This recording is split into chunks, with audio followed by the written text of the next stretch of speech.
Yang mana yang nggak kerja?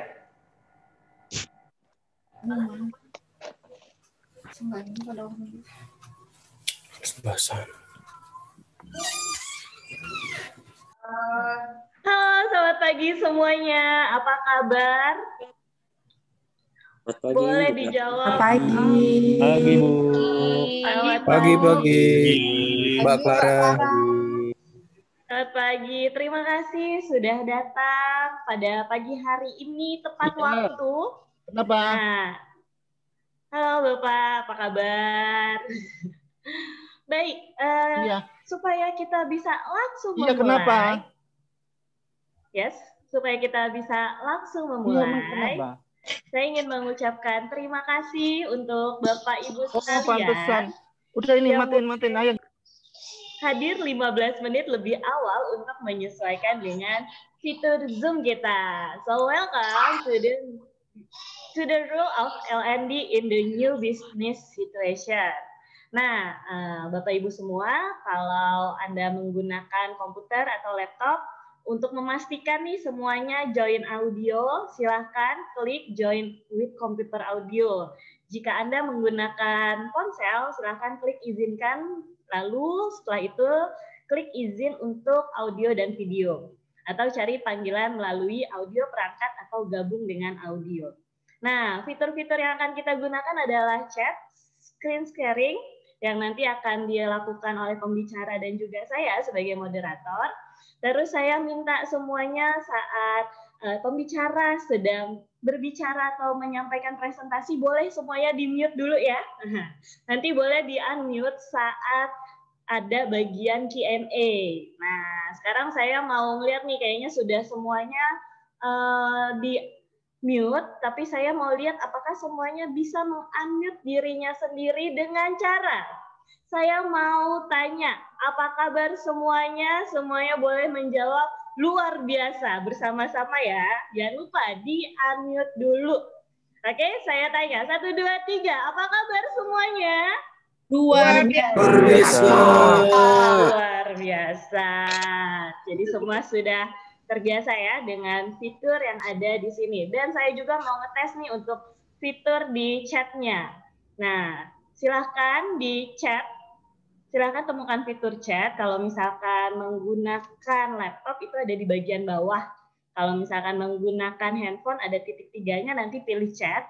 Lalu silahkan dituliskan di chatnya nama dan juga asalnya supaya kita bisa saling kenal nih.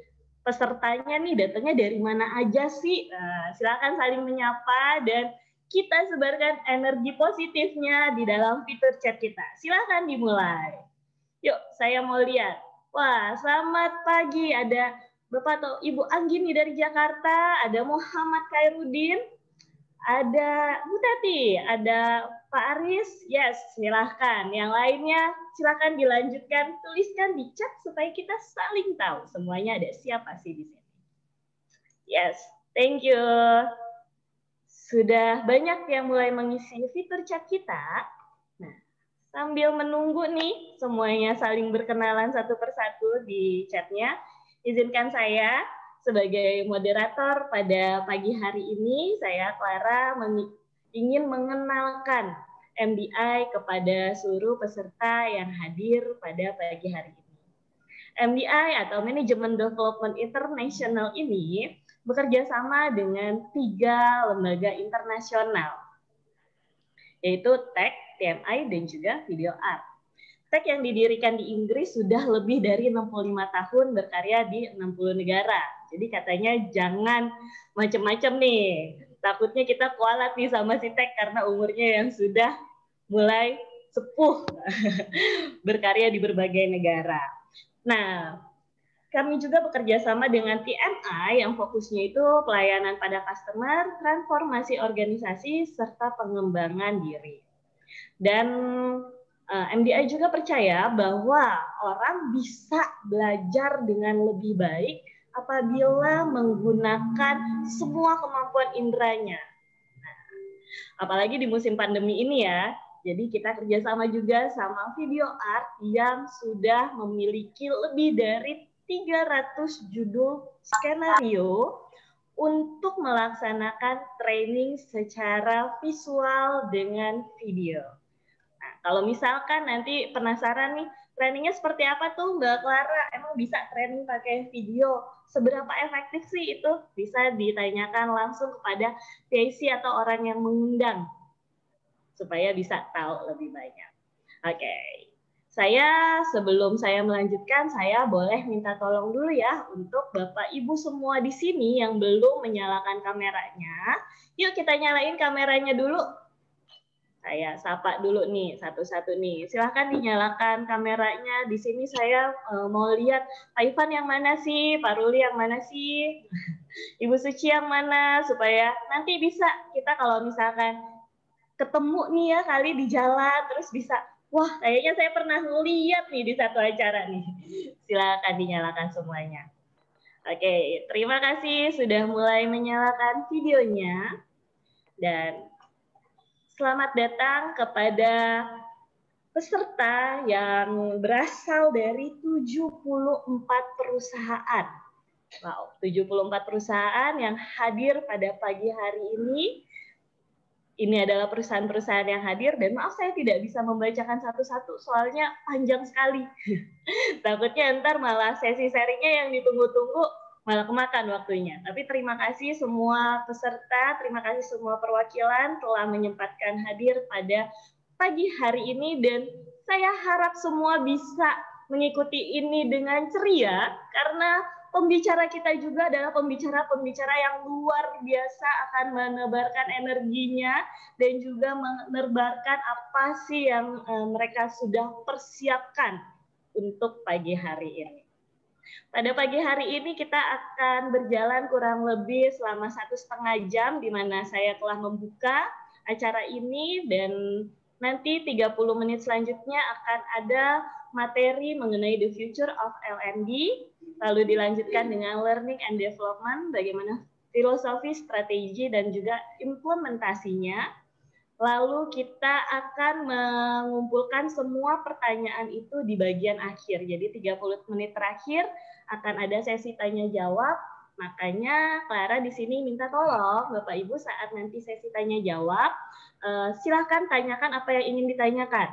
Tapi kalau misalkan nih, lagi ada dalam materi The Future of L&D, terus tiba-tiba terpikir, wah saya sebenarnya mau nanya di materi ini nih, langsung aja tuliskan di kolom chatnya. Kan tadi sudah kenalan nih di chatnya, jadi sudah terbiasa kan menggunakan fitur chat. Langsung tuliskan apa yang ingin Anda tanyakan dan kepada siapa, supaya pertanyaan itu bisa dibacakan pada sesi Q&A. Jangan lupa segera dituliskan, supaya pertanyaannya itu segera dibacakan dan kemungkinan besar terjawab. Karena takutnya nanti kalau tulisnya, aduh tulisnya ntar aja deh, lamaan dikit, takutnya nanti malah ketumpuk sama yang lain dan malah tidak sempat dijawab takutnya ya. Karena waktu kita ini ya mengingat tidak terlalu lama. Baru nanti terakhir akan ada evaluasi, kita akan foto bersama dan juga ada. Oke, kenalkan, saya akan memperkenalkan pembicara kita yang pertama, ada Mbak Francisca Atmadi sebagai Business Development Director of MGI Tech. Boleh semuanya tepuk tangannya yang meriah, boleh secara virtual. Pagi Halo, semuanya. Mbak Siska. Pagi Mbak Clara. Selamat pagi Mbak Siska, apa kabar? Sehat. Ya, sebentar Mbak Siska akan menjelaskan materi yang pertama ya. Yes, thank you Mbak Siska. Dan yang selanjutnya, pembicara kita yang kedua yang tidak kalah luar biasa, ada Ibu Sri Megawati, Program Direktur dari PT Frisian Flag Indonesia. Boleh tepuk tangan yang meriah untuk Ibu Mega, boleh secara virtual, tepuk tangannya diberikan. Halo Ibu Mega, apa kabar? Oh. Baik. Gimana ini? Iya, luar biasa Ibu Mega. Seperti biasa ya, selalu ceria nih Ibu Mega, di mana-mana timbul pertama kali pasti senyumannya. Senyuman murah soalnya Mbak. Nggak bayar. Ya, udah gitu bikin bahagia lagi ya Bu Mega ya. Benar. Yes. Terima kasih Selamat Bu pagi Mega. semuanya. Selamat pagi Mbak Clara dan Mbak Siska. Pagi Bu Mega. Ada di sini Bapak Ibu semuanya, selamat pagi. Pagi. Selamat pagi Bu Mega. Yes, nanti Bu Mega akan sharing bersama dengan kita. Jadi kita tunggu nih penampilan Ibu Mega yang sudah luar biasa banget nih. Dari tadi saya lihat persiapannya luar biasa banget. Bu Mega, boleh kita nanti lanjutkan sharingnya ya Bu Mega ya. Dan pertama kita akan berikan kesempatan kepada Mbak Siska untuk menyampaikan pembahasannya pada pagi hari ini yang mengenai the future of LND. Betul ya Mbak Siska ya? Nah, kita lihat nih gimana sih LND di masa depannya. Saya silakan kepada Mbak Siska.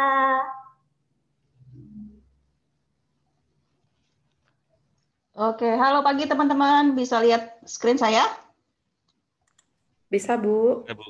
Oke. Ya, jadi sebenarnya kita mau sharing aja sih. Jadi ini konsepnya bukan saya menggurui gitu ya, tapi kita sharing sih. Jadi ini saya juga summary-kan dari beberapa diskusi dengan teman-teman L&D, teman-teman HR, future of L&D itu kayak apa sih gitu kan, atau gimana sih nantinya ke depannya. Nah ini beberapa hasil rangkuman kita sih. Nah kalau teman-teman boleh coba dipikirin deh, yang memimpin transformasi digital di perusahaan kita tuh siapa sih?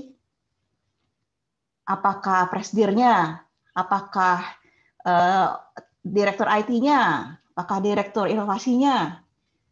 Coba jawab di chat deh. Ada yang ide nggak? Kalau orang bilang sih ini bukan siapa-siapa tapi apa. Jadi yang memimpin tuh kita semua tuh sebenarnya COVID kan. Jadi kita dalam hitungan hari, dalam hitungan minggu, dalam hitungan bulan, kudu harus mau nggak mau ya harus transformasi digital, benar nggak teman-teman? Jadi memang banyak yang bilang bahwa ada positifnya, ya apa positifnya yang bisa kita ambil, kita harus syukuri adalah transformasi digital salah satunya. Karena memang kita semua harus terpaksa menjadi lebih digital. Dan memang semua organisasi mungkin memang arahnya ke sana, tapi mungkin ada yang ditunda-tunda, ada yang nantilah belum prioritas segala macam. Tapi dengan adanya kondisi seperti ini ya harus mau nggak mau. Nah dari KPMG pun ada satu orang juga bilang bahwa perubahan menuju digitalisasi ini telah dipercepat dan manfaatnya akan permanen. Setuju nggak teman-teman? Kira-kira kenapa sih sebenarnya dianggap permanen? Karena kan memang kita work from home udah berapa lama nih? Ada yang dari Maret, ada yang dari Februari ya. Udah lebih dari 21 hari kan. Katanya kan kalau membentuk habit baru itu butuhnya 21 hari. Tapi ini udah lebih, jadi berarti kita sebenarnya udah tercipta atau terbentuk kebiasaan-kebiasaan dan kepribadian, karakteristik kita juga mungkin udah berbeda. Jadi memang makanya kemudian banyak yang bilang bahwa manfaatnya itu udah mulai terasa kan. Kalau dari sisi karyawan sendiri atau dari sisi kita sendiri lah, contohnya misalnya. Ini beberapa yang saya sarikan ya dari diskusi dengan teman-teman. Misalnya hemat biaya. Benar nggak hemat biaya? Kita nggak usah ke kantor misalnya. Berarti hemat apa? Hemat uang transport, hemat uang parkir, hemat uang pakaian kerja. Kalau yang cewek-cewek biasanya hemat make up gitu ya. Kadang-kadang kalau misalnya lebih nggak usah terlalu banyak make up, mungkin nggak usah nyalain video misalnya kayak gitu. Jadi macam-macam sih sebenarnya bilang hemat biaya. Kalau hemat waktu, ya waktu kita nggak usah macet-macetan. Kalau mau meeting dengan klien atau dengan customer itu nggak harus pergi ke sana pergi ke sini, tapi bisa langsung jam 8 mulai ya jam 8 kita standby-nya atau jam 8 kurang kita standby-nya. Lokasi juga kita bisa kerja dari mana saja kan, asal ada koneksi internetnya oke. Dan lingkungan kerja kalau dipikir-pikir kita bisa kerja dimanapun kita mau kan. Teman saya ada yang senangnya kerjanya di kebun gitu, jadi biar bisa lihat pohon-pohon hijau-hijau. Atau ada juga teman saya yang kerjanya bahkan sambil mengelus-ngelus kucingnya gitu misalnya.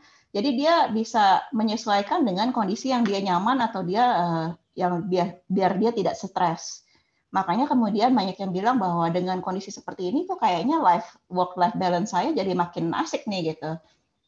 Tapi memang banyak kendala sih kerja di rumah itu kan, ada yang interupsi dari anak-anak, dari suami istri dan sebagainya. Dan memang kalau di satu sisi dari perusahaan sendiri juga bilang banyak juga manfaatnya sebenarnya. Ini contoh-contohnya nih. Jadi ada yang bilang hemat biaya misalnya kayak utilities, kayak air, listrik, gitu kan lebih hemat.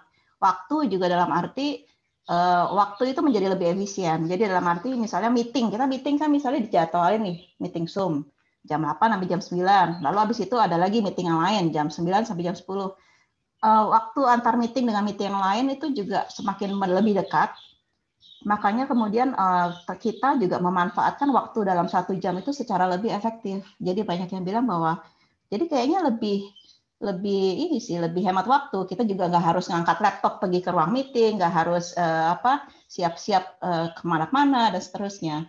Dan juga kadang ada yang bilang waktu-waktu untuk gosip di kantor itu juga makin kurang. Jadi banyak yang bilang kemudian terkaitnya dengan produktivitas dan sebagainya. Dan kalau di sini bilang opsi talent pool ini maksudnya bahwa kita sebagai HRD atau L&D itu bisa merekrut orang dari mana saja, bahkan dari negara lain kan, dengan kondisi bahwa kita tidak perlu merelokasi mereka. Jadi banyak yang bilang bahwa dengan kondisi bekerja secara remote atau distance ini sebenarnya opsi kita sebagai HRD untuk merekrut talent itu menjadi lebih luas. Dan kita nggak harus merelokasi, bayar mahal untuk ngurus visa, kitas, dan sebagainya itu dengan kondisi ini. Nah, tadi kemudian produktivitas dan absenteisme. Absenteisme ini sebenarnya kayak kalau kita dulu kan misalnya harus ke kantor gitu ya. Sakit sedikit, nggak enak badan sedikit, pagi-pagi kayaknya tenggorokannya sakit gitu ya. Atau nggak enak nih, kelenyengan dan sebagainya. Nanti macet-macetan di jalan atau misalnya di KRL. Udah deh, hari ini izin aja deh. Jadi seharian kita izin. Tapi kalau dengan remote working ini katanya orang jadi lebih nggak terlalu absen karena ya udahlah sakit-sakit dikit masih bisa kerja toh di rumah ini. Jadi katanya sih absensi ini tidak menjadi lebih masalah bagi perusahaan. Dan kemudian banyak yang bilang juga bahwa employee happiness dan retention ini menjadi lebih kencang karena dengan adanya manfaat-manfaat yang dihadapi atau yang dialami oleh karyawan, perusahaan jadi lebih gampang untuk menciptakan employee happiness dan retention. Ini beberapa sih yang kita angkat karena mungkin banyak disounding sama teman-teman HRD dan L&D. Tapi memang masih banyak lagi dan memang di balik ini ada berbagai macam tantangan sih. Itu tidak bisa kita pungkiri. Tapi kita fokus kepada keuntungannya dulu aja. Nah, makanya banyak yang bilang the future of work itu akan berlanjut dan is here to stay gitu kan. Jadi memang bagaimana kita bisa memanfaatkan kondisi ini dan memanfaatkan manfaat-manfaatnya sebagai untuk pendukung kita L&D. Nah, kalau dibilang future of work sendiri itu kan tadi bahwa kita kerja secara remote dan sebagainya. Makanya ini beberapa skill yang sekarang memang lagi banyak sih dibutuhkan oleh teman-teman organisasi lain. Ini beberapa yang lagi banyak diminta. Jadi misalnya seperti keterampilan-keterampilan terkait bekerja secara efektif di rumah misalnya, atau remote working, atau mengatur prioritas, mengatur waktu, itu turunan-turunannya untuk remote working.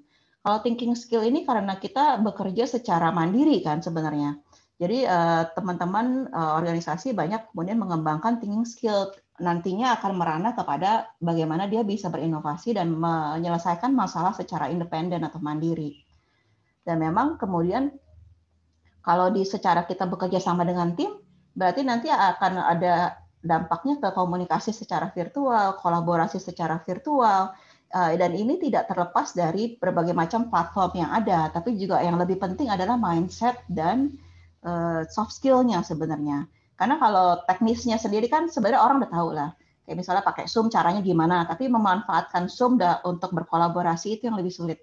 Jadi memang banyak ke arah situ. Dan distance learning ini sebenarnya lebih kayak bagaimana si pemimpin itu bisa menciptakan produktivitas dalam timnya, bisa menciptakan pengembangan dalam timnya, dalam mementingkan virtual coaching atau virtual counseling, atau bagaimana dia bisa mendelegasikan secara efektif dan seterusnya. Jadi ini besarannya 4, tapi memang turunannya banyak sih. Jadi ini beberapa skill penting yang memang agak unik muncul karena adanya future of work ini.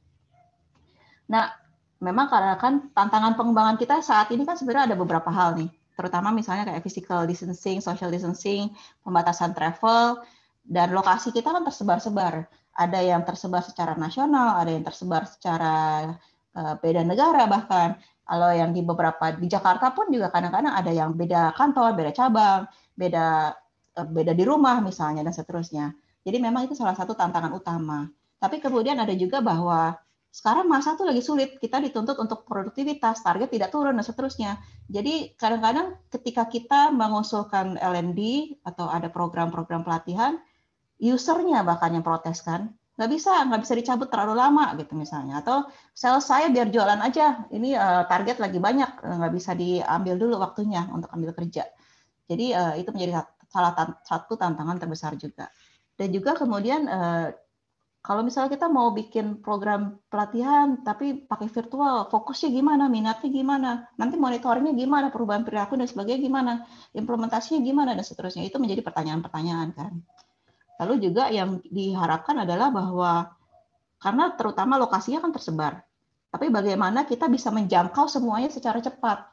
Karena kadang-kadang misalnya kayak tim sales gitu, ada produk baru, kan semuanya harus cepat tahu kan, karena agar bisa jualan. Jadi bagaimana suatu program itu bisa langsung terdeliver atau tersosialisasikan secara massal. Jadi dalam waktu yang cepat. Karena memang kebutuhan sekarang itu semakin cepat dan orang semakin butuh saat itu juga.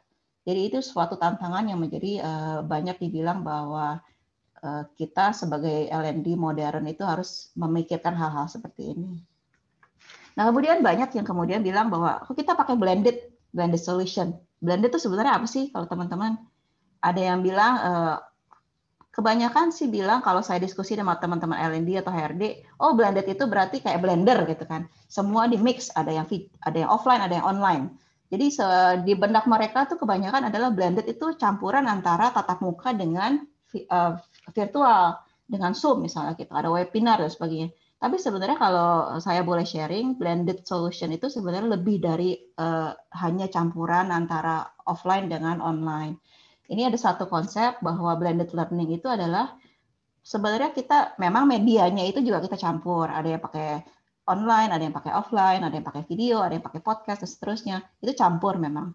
Jadi learning-nya sendiri bervariasi. Tapi juga bahwa dalam blended learning solution itu tugas-tugasnya juga kita mainkan. Walaupun memang secara online atau secara virtual atau secara digital kita gunakan aplikasi. Jadi ada workplace application, ada mereka disuruh refleksi, mereka disuruh menjawab pertanyaan, ada kuis dan sebagainya, ada game kecil-kecilan.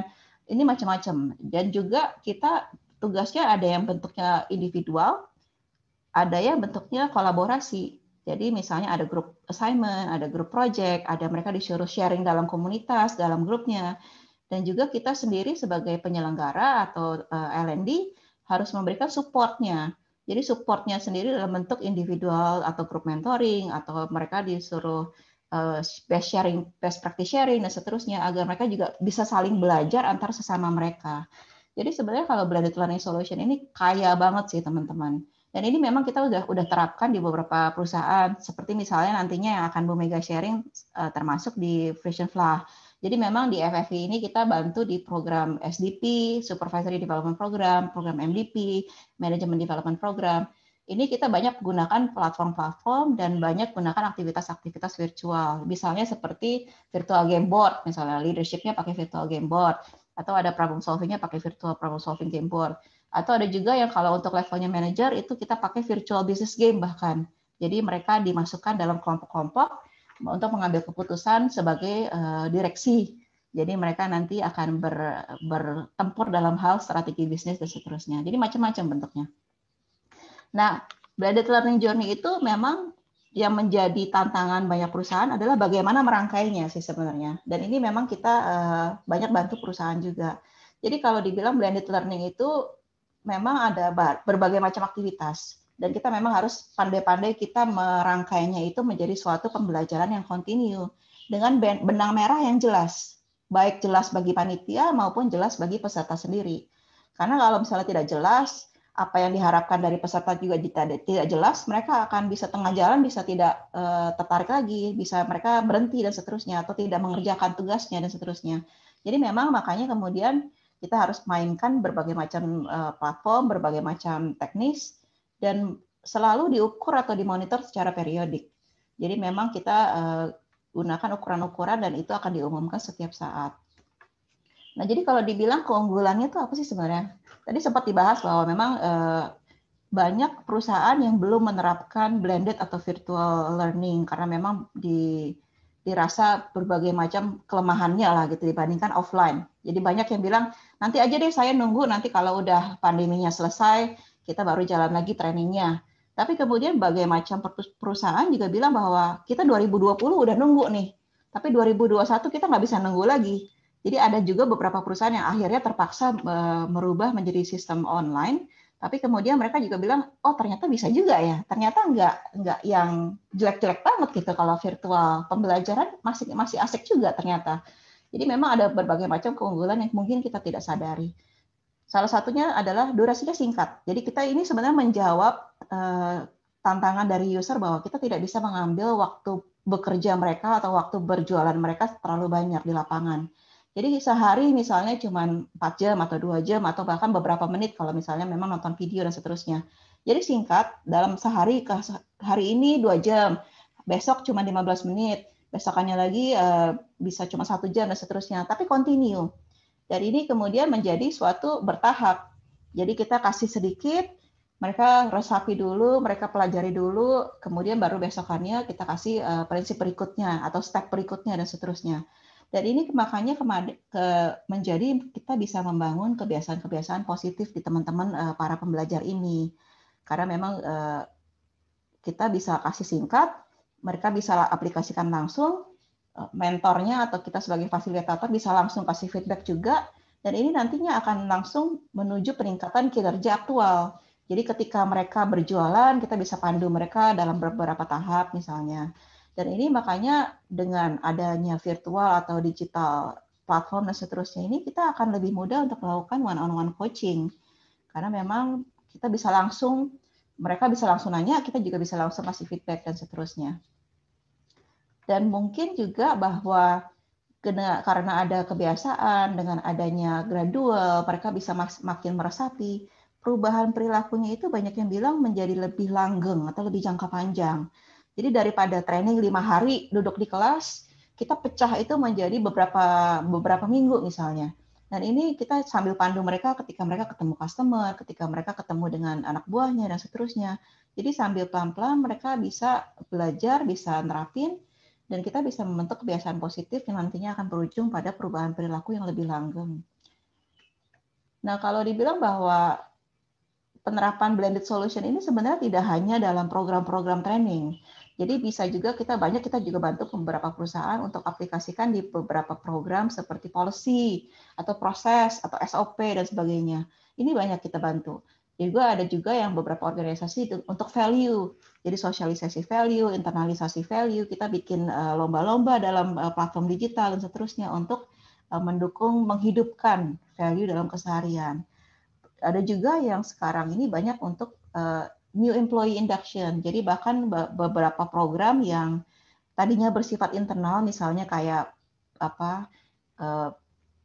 pengenalan company, pengenalan peraturan-peraturan HRD dan seterusnya, itu banyak kita transformasi menjadi program-program blended solution training. Atau juga yang seperti misalnya kayak MDP, LDP itu untuk penyelarasan keterampilan, kita ada assessment-nya dan ada monitoringnya untuk kemudian bagaimana pengambilan keputusan HRD atau LND selanjutnya.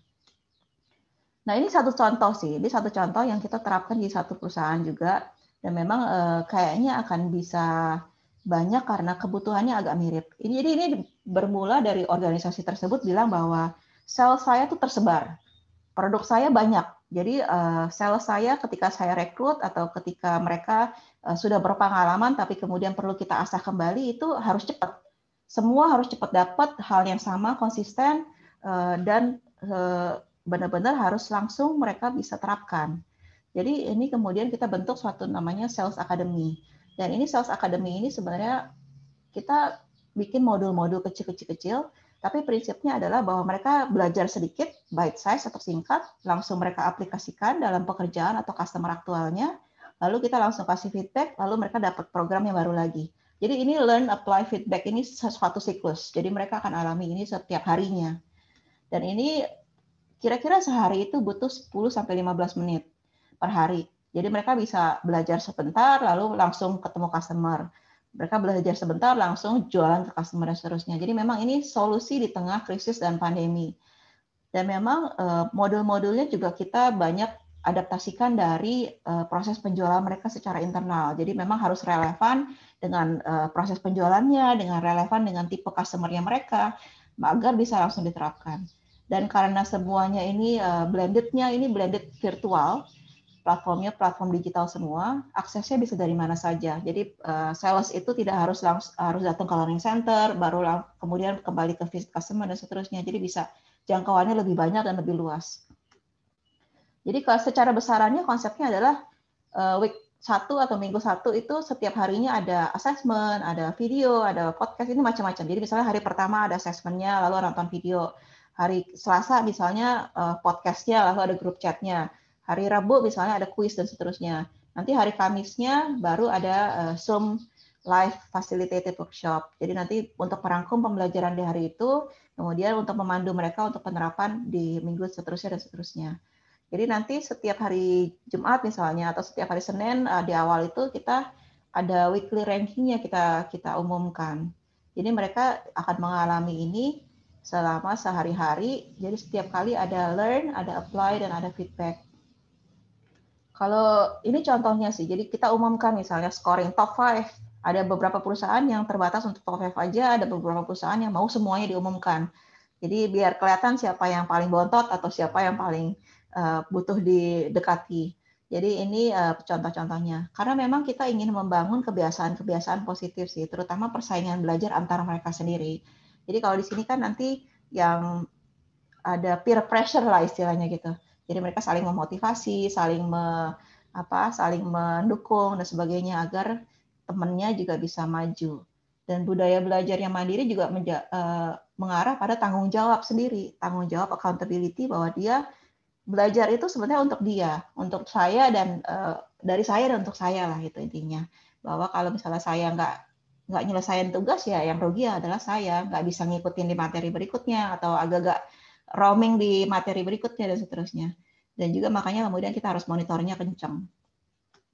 Nah ini salah satu platform yang kita gunakan untuk memanage semua itu. Karena memang aktivitasnya kan beragam banget ya, ada kuis, ada video, ada platform, ada Zoom dan sebagainya, ada kuis, ada assessment. Ini kita gunakan satu pintu. Jadi memang kita arahkan bahwa mereka itu aksesnya di satu. Jadi biar nggak ada juga alasan-alasan klasik lah, misalnya, oh saya nggak baca email, saya nggak buka ini, saya nggak buka itu. Jadi memang satu pintu, kalau misalnya itu mereka carinya di situ. Jadi apapun informasinya. Dan juga ini keuntungannya adalah ini bukan bentuknya aplikasi, ini bentuknya mereka tidak harus mendownload, jadi mereka ringan di gadgetnya, mereka bisa diakses di handphone maupun di laptop. Jadi mereka terserah, bisa di mana saja. Dan ini kita untuk analytics-nya juga kencang agar kita bisa memantau siapa udah sampai di tahap mana, lalu yang mereka hasilnya untuk setiap kuis atau setiap tugasnya itu kualitasnya seperti apa, itu kita bisa pantau.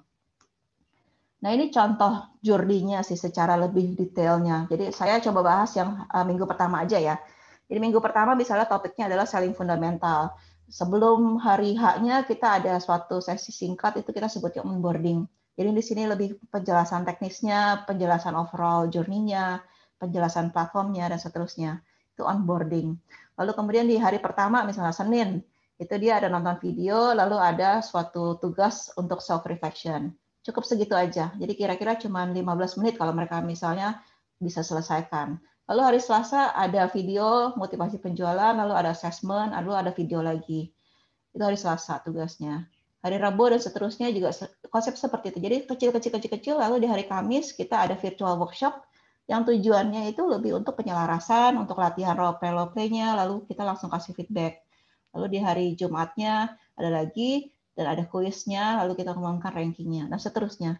Jadi setiap hari-harinya itu mereka cuma butuh waktu sekitar 15 menit lah.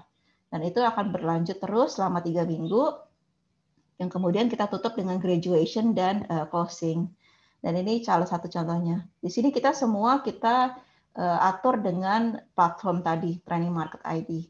Jadi semua link, semua video, semua kuis, semua aktivitas, semua assessment itu ada di platform tersebut. Nah, itu sih sharing dari saya. Nanti selanjutnya adalah Bu Mega, karena Bu Mega nanti banyak berperan ketika transformasi FFI ya Bu ya. terutama ke dalam masa pandemi ini untuk menjadi lebih virtual, lebih digital. Nah, kita bisa lihat nih, kita bisa belajar bersama dari beliau strateginya gimana sih gitu. Dari ibu kita yang satu ini. Ini saya ketemu Bu Mega itu saya senang banget kalau dengar beliau ngomong karena seru orangnya. Ya Bu ya. Diseru-seruin. Belajar dari Mbak Siska juga. Saya belajar dari Ibu kok, Bu. Kalau lihat Ibu ngomong tuh orang terpesona semuanya. Jadi malu. Oke, Mbak Clara, saya kembalikan ke Mbak Clara. Terima kasih. Baik, terima kasih Mbak Siska. Boleh semuanya tepuk tangan yang meriah. Boleh di kolom ada reaction-nya, ada lambang tepuk tangan yuk. Kita meriahkan supaya pembicara kita juga nih semakin semangat nih untuk melakukan sharingnya. Begitu ya Bu Mega ya. Dan boleh videonya semuanya yuk dinyalain. Supaya semuanya kelihatan nih. Jadi Bu Mega juga bisa lihat, energinya bisa ketarik. Jadi Bu Mega bisa sharing dengan lebih semangat lagi ya Bu Mega ya. Walaupun semangat dari Bu Mega udah luar biasa banget, saya yakin. Yes, terima kasih sekali Mbak Siska untuk sharingnya. Jadi yang tadi saya catat beberapa itu adalah perubahan ini ternyata sangat cepat dan perubahan ini bukannya balik lagi, tapi akan jadi permanen ya Mbak Siska ya. Makanya banyak platform yang nggak harus kita, bukan cuma cara pakainya aja yang mesti kita tahu, ya, tapi juga bagaimana kita menggunakan ini dengan efektif. Nah, makanya tadi ada satu solusi, ada blended learning solution. Nah, dari blended learning solution itu kita bisa lihat nih, wah ternyata buat ngejalanin blended kita bukan cuma ngecampur aja semua metode, tetapi metode-metode itu harus ada tahapan yang jelas. Ya, dan yang serunya, wah ternyata metodenya bukan cuma dicampur asal doang, kayak seru nih ada videonya, ada podcastnya, tetapi di situ ada satu hal yang dicapai supaya kelihatan nih apa sih indikator kita dalam satu pembelajaran, kurang lebih begitu ya Mbak Siska ya. Ya, thank you Mbak Clara. Baik, terima kasih Mbak Siska untuk sharingnya, dan selanjutnya izinkan saya memperkenalkan pembicara kedua kita yang sungguh luar biasa sudah menyempatkan hadir pada pagi hari ini kepada Ibu Mega. Boleh kita semua tepuk tangannya yuk yang meriah. Luar biasa. Selamat pagi Bu Mega. Terima kasih sekali telah datang ke sini. Izinkan saya kenalkan Ibu Mega dulu ya. Yang saya lihat nih profilnya ini, waduh, sangat kelihatan ya, selain energi, tapi juga seorang yang sangat setia. Karena sejak lulus dari Brawijaya, nah langsung tergabung dalam Frisian Flag. Waktu itu jadi Operation Management Train ya, Bu Mega ya. Kemudian pada tahun 91 ditunjuk sebagai Plan Manager Frisian Flag Indonesia. Pada tahun 2000 lulus dari Magister Manajemen Prasetya Mulia. Lalu tahun 2005 ditunjuk sebagai Corporate Project Manager Frisian Flag Indonesia. 2010 ditunjuk sebagai SRCA Director Frisian Flag Indonesia. Lalu lulus dari Master Applied Psikologi di University of Indonesia tahun 2007.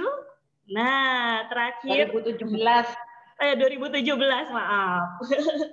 2017. Dan yang terakhir katanya kemarin nih luar biasa banget nih. Kok bisa Bu Mega? Katanya baru pensiun ya. Terus setelah pensiun, 1 hari setelahnya ditunjuk sebagai Program Direktur Frisian Flag Indonesia. Waduh, luar biasa sekali. Boleh diceritakan pengalamannya singkat dulu nih Bu Mega. Silakan. boleh. Silakan. Jadi Frisian Flag bukan yang pertama buat saya. Jadi ada 2 tahun saya kerja di kurir service di Batam. Jadi masih unyu-unyu gitu, umur masih 23. Lebih sedikit gitu pergi ke Batam ya, orang tua marah-marah karena anak gadisnya pergi ke Batam. Waktu itu Batam masih tahun 84,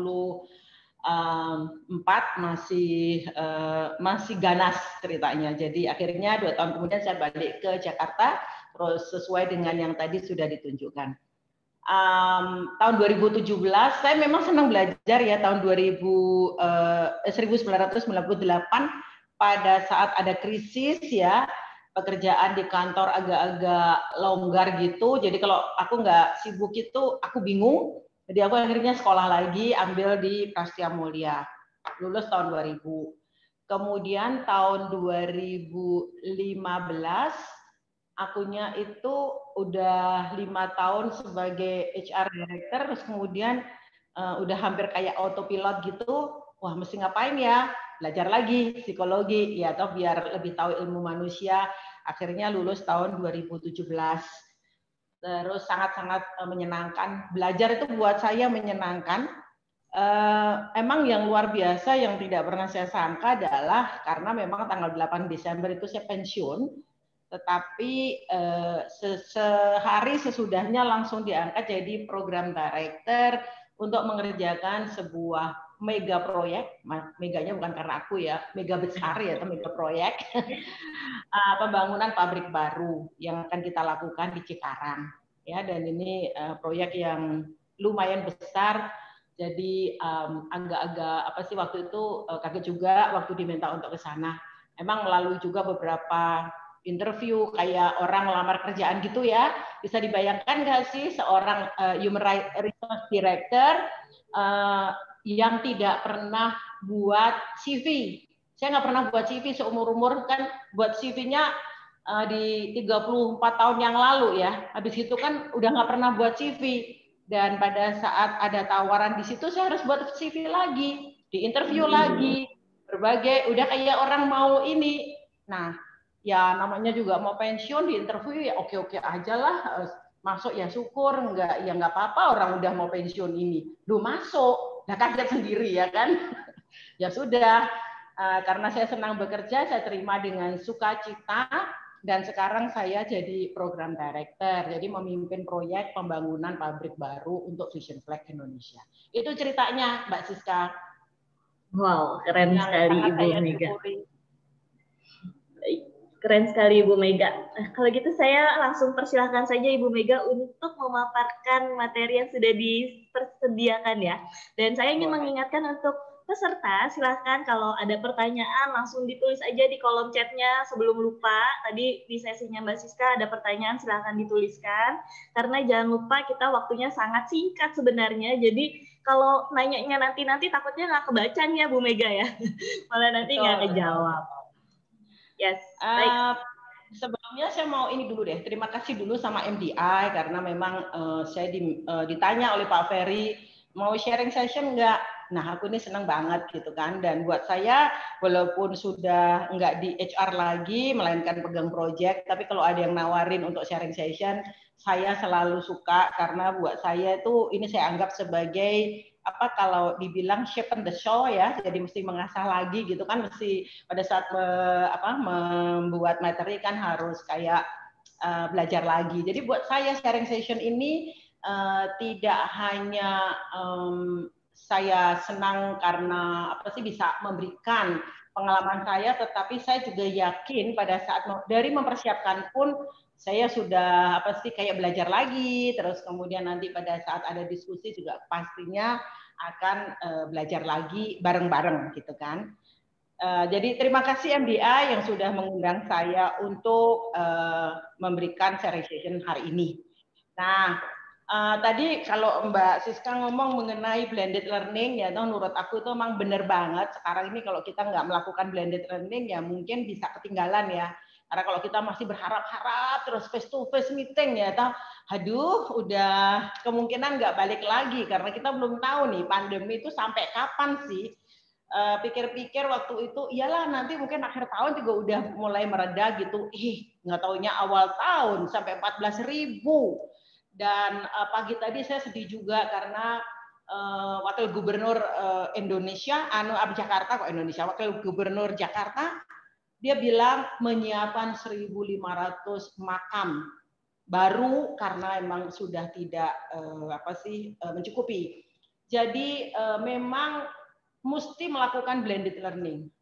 Very agree 100%, mungkin 110% ya Mbak Siska mengenai blended learning. Dan saya juga setuju dengan yang dibilang Mbak Siska bahwa memang training itu sebaiknya ya atau singkat-singkat kecil-kecil tapi continue. Itu memang itu yang paling bagus supaya perubahan perilakunya itu sustainable. Jadi yang diinginkan dari sebuah pembelajaran apa sih? Sebenarnya adalah selain skill dan knowledge, yang paling penting adalah bagaimana karyawan merubah perilakunya sehingga bisa berkontribusi untuk mencapai goal dari perusahaan. Jadi topik yang saya bawakan kali ini adalah learning and development mengenai apa sih filosofinya, strateginya, dan implementasinya. Tentu saya menceritakan apa yang sudah pernah saya lakukan di Vision Flag. Kalau saya bilang saya, itu artinya nggak saya saja, tetapi saya dan tim, dan juga dapat dukungan dari our mother company di Friesland Campina. Boleh klik Mbak? Silakan Mbak Clara diklik. Ya. Nah ini saya kira dilema ini dialami oleh banyak orang, dan saya gambar ini saya comot aja ya dari Google karena saya lihat saya memang cari di mana-mana itu orang punya dilema ini. Jadi pertanyaannya adalah what if kita sudah mentraining orang kita tetapi kemudian dia keluar dari perusahaan. Sayang dong, ragu-ragu dong. Training kan nggak murah. Training kan mahal. Cuman saya juga setuju banget dengan yang menciptakan gambar ini. Jawabannya adalah what if kalau kita tidak mentraining dan mereka stay di kita, mau jadi apa perusahaan kita nanti? Kumpulan dari orang-orang yang tidak punya skill dan knowledge, yang behaviornya tidak sesuai dengan behavior yang diinginkan oleh perusahaan untuk mencapai target-target perusahaan, dan dia stay. Dan dengan peraturan ketenagakerjaan di Indonesia, itu kalau orang yang seperti ini, itu nggak gampang loh dilepas. Ya toh? Dan kalau dilepas pun butuh uang. Jadi buat saya, filosofi saya yang pertama mungkin, satu ya sudah, kita harus tetap mendevelop mereka. Learning dan development-nya harus jalan terus. Perkara nanti dia pergi ya sudah. Kalau misalkan tidak bisa untuk perusahaan sendiri, nggak apa-apa. Dianggap aja kita ikut mencerdaskan bangsa, sehingga perusahaan kita bisa berkontribusi pada Indonesia, memperbaiki atau berkontribusi terhadap talent-talent di Indonesia. Prinsipku sih paling tidak itu dulu, itu yang pertama. Kemudian yang kedua boleh diklik. Nah, kalau mengenai learning, ini juga filosofi saya sendiri ya kan. Jadi saya itu percaya kalau kita mau membangun learning culture, harus dimulai dengan individu. Jadi cara kita membangun learning and development, membangun talent di Vision Flag adalah satu, membangun strong individu. Karena kita yakin kalau individunya itu sudah strong, kuat, dia akan bisa membangun tim yang kuat. Pasti Bapak Ibu juga udah jelas sekali ya, orang yang betul-betul bagus dan yang so-so itu perbedaannya satu orang bisa mengalahkan 3 orang digabung jadi satu, bahkan bisa 4 atau 5. Jadi strong individual very important buat kita. Kemudian sesudah kita punya strong individual dan strong team, kita akan mempunyai, that is my belief ya, bahwa kita akan mempunyai strong organisasi. Tapi bukan berarti kalau saya bilang individunya strong, timnya strong, terus kemudian insequent, tidak. Jadi dalam rangka untuk membuat strong organization, itu learning and development-nya bisa jalan berbarengan. Nah, strong organization itu akan bisa membuat strong company. Apa yang terjadi kalau company-nya sudah strong? Yang terjadi adalah akan terjadi strong connection antara perusahaan dengan customer dan konsumernya. Ini kalau customer saya tunjukkan kayak Alfamart dan Indomaret, ya customer ya yang di pasar-pasar, bisa juga customernya konsumernya Alfamart dan Indomaret. Kalau kita sudah mampu membangun koneksi yang kuat dengan customer dan consumer, diharapkan mungkin bisa aja ya. Saya pernah belajar sedikit marketing, katanya itu bohong kalau customer atau consumer itu sampai mencintai kita, itu bohong. Karena kompetitornya banyak ya kan. Mereka itu gampang sekali memilih, pindah-pindah itu mudah. Tetapi paling tidak pada saat mereka katakanlah pengen cari susu, ya mereka pilih brand kita. Itu. Jadi preferred product choice-nya ada di kita kalau kita berani membangun perusahaan yang kuat. Dimulai dari membangun individu yang kuat. Silahkan Mbak, diklik. Nah, ini more on learning and development filosofinya. Satu, development itu mengenai sekali lagi tadi adalah membangun individu dan tim. Yang kita akan berikan knowledge, skill, dan buat saya behavior is a must have. Ya, melalui apa? Harus dimulai dari onboarding.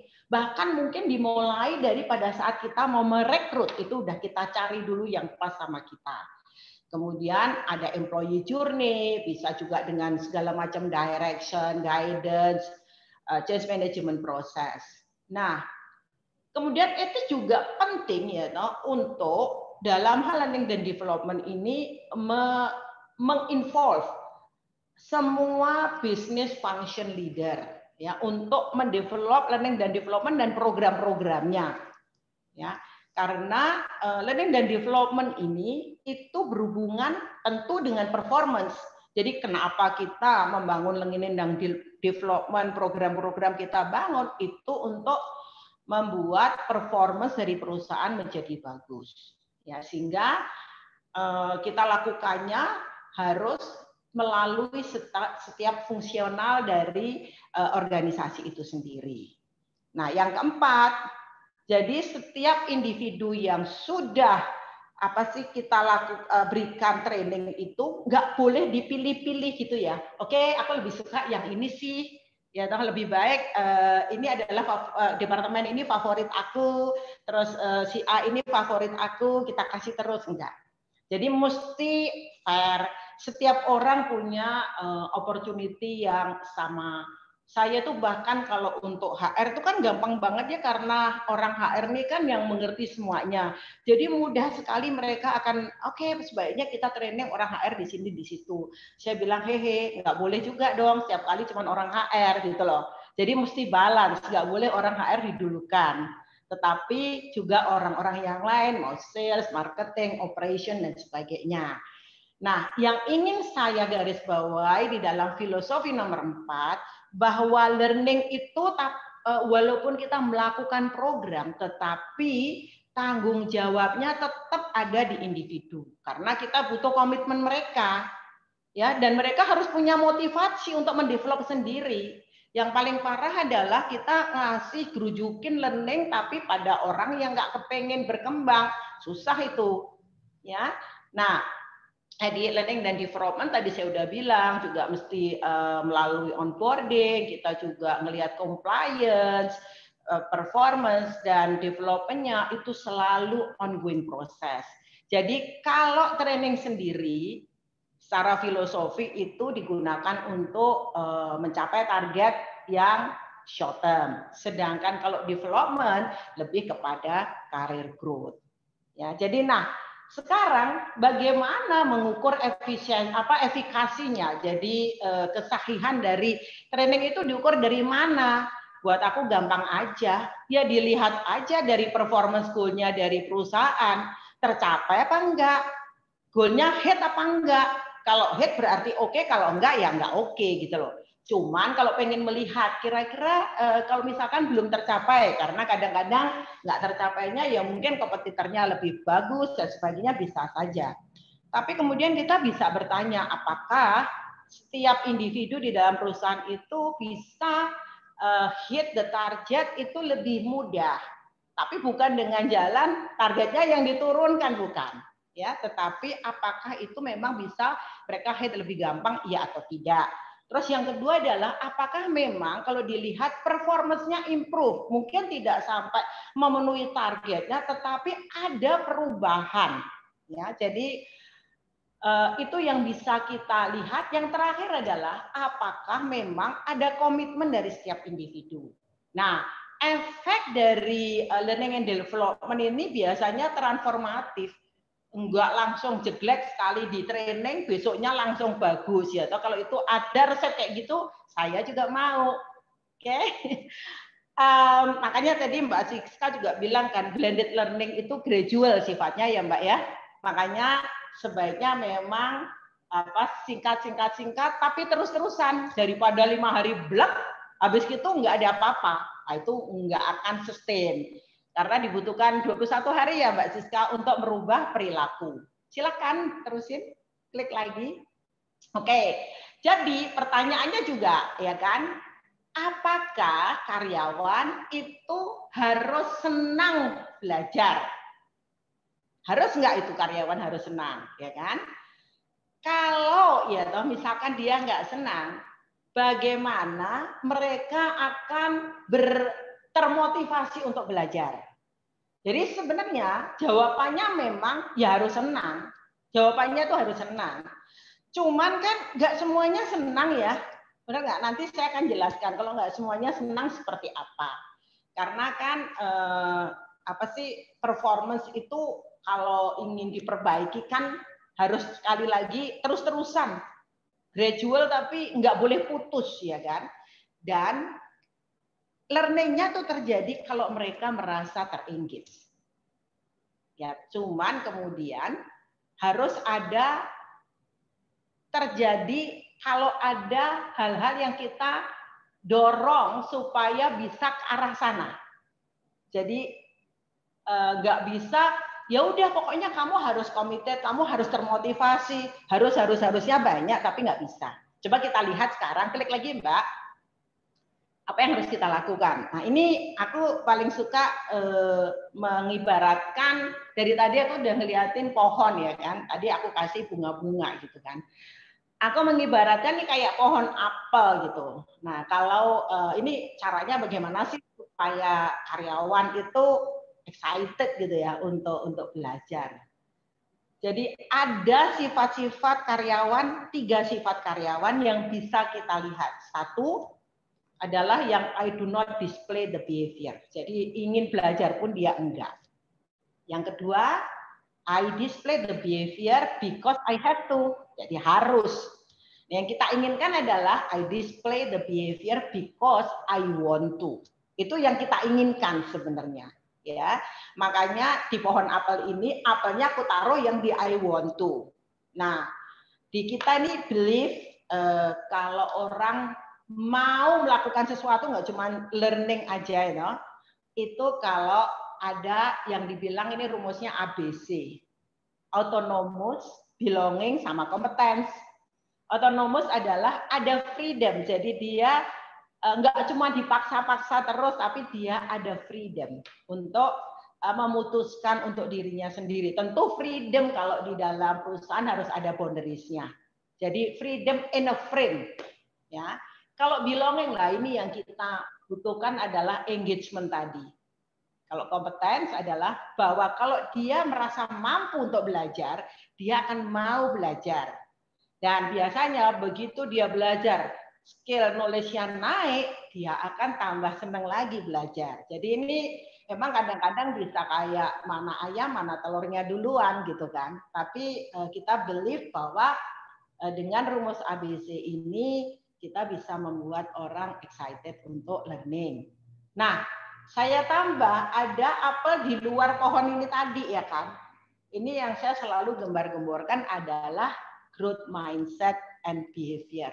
Kita lihat growth mindset and behavior itu apa. Silakan Mbak. Nah, growth mindset itu gini. Kalau growth mindset itu adalah orang yang merasa bahwa kalaupun toh saya lahir pintar, itu saya masih harus berusaha. Sementara kalau fixed mindset, saya sudah pintar, jadi saya nggak perlu berusaha. Saya ini pintar kok, jadi kalau mau ujian ya cepet-cepet nggak usah belajar ya sudah bisa bagus.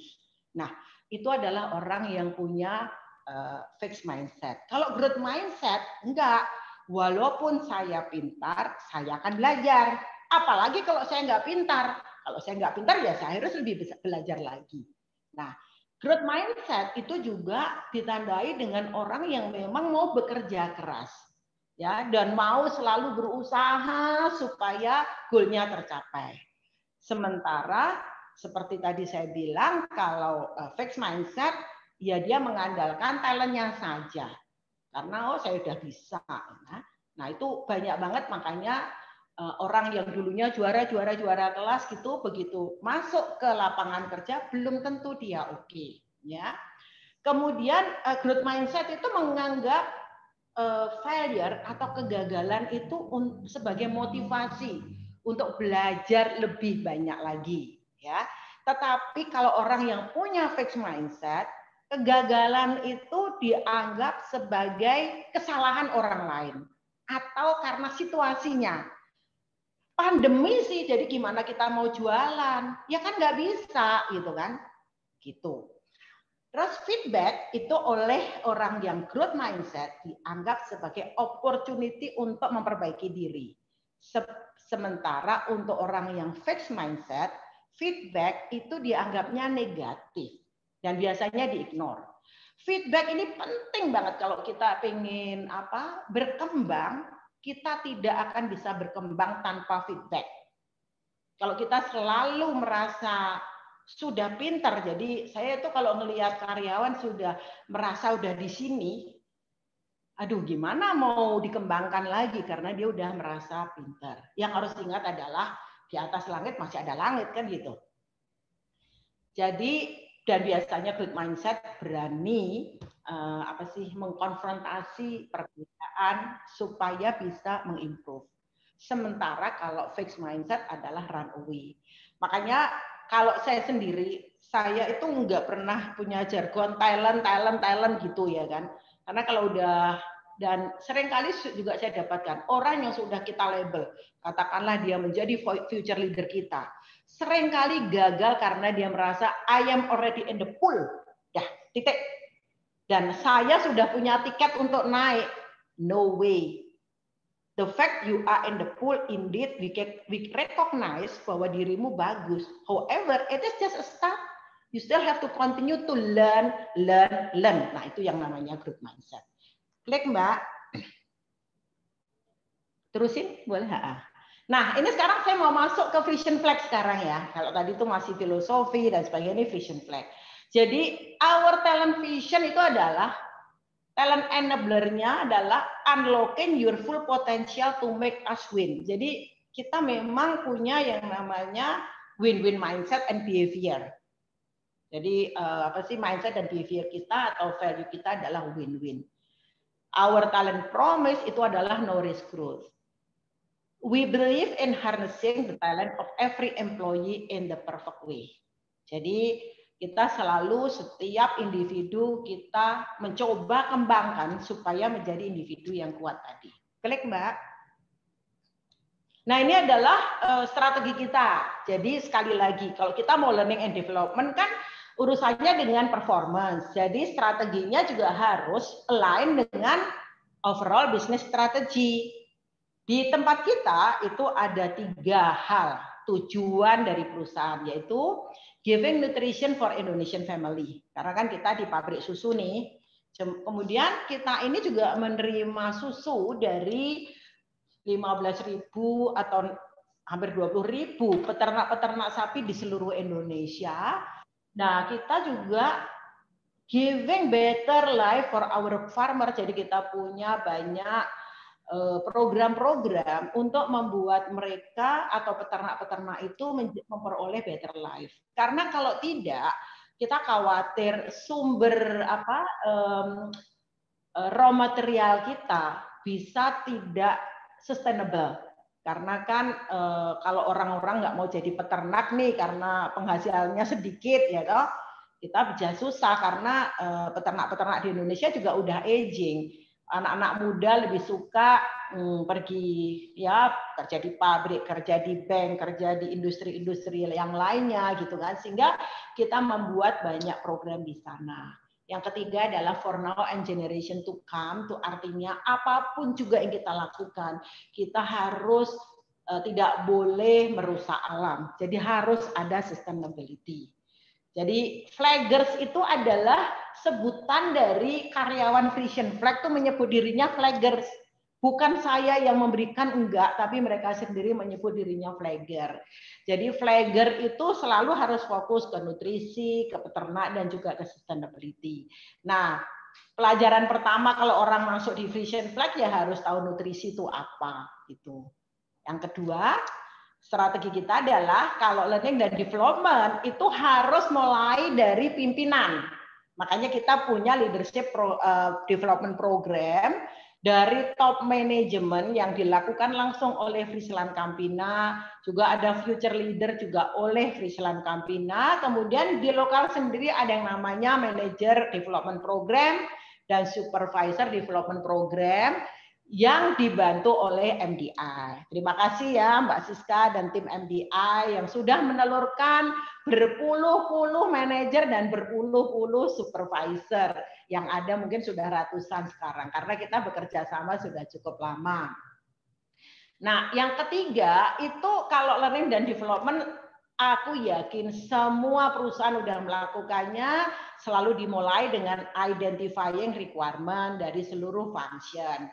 Kalau di tempat kita, setiap Q4, our Learning and Development Manager, jangan dulu, itu membuat program dan planningnya bersama-sama dengan leader dan juga manajemen tim.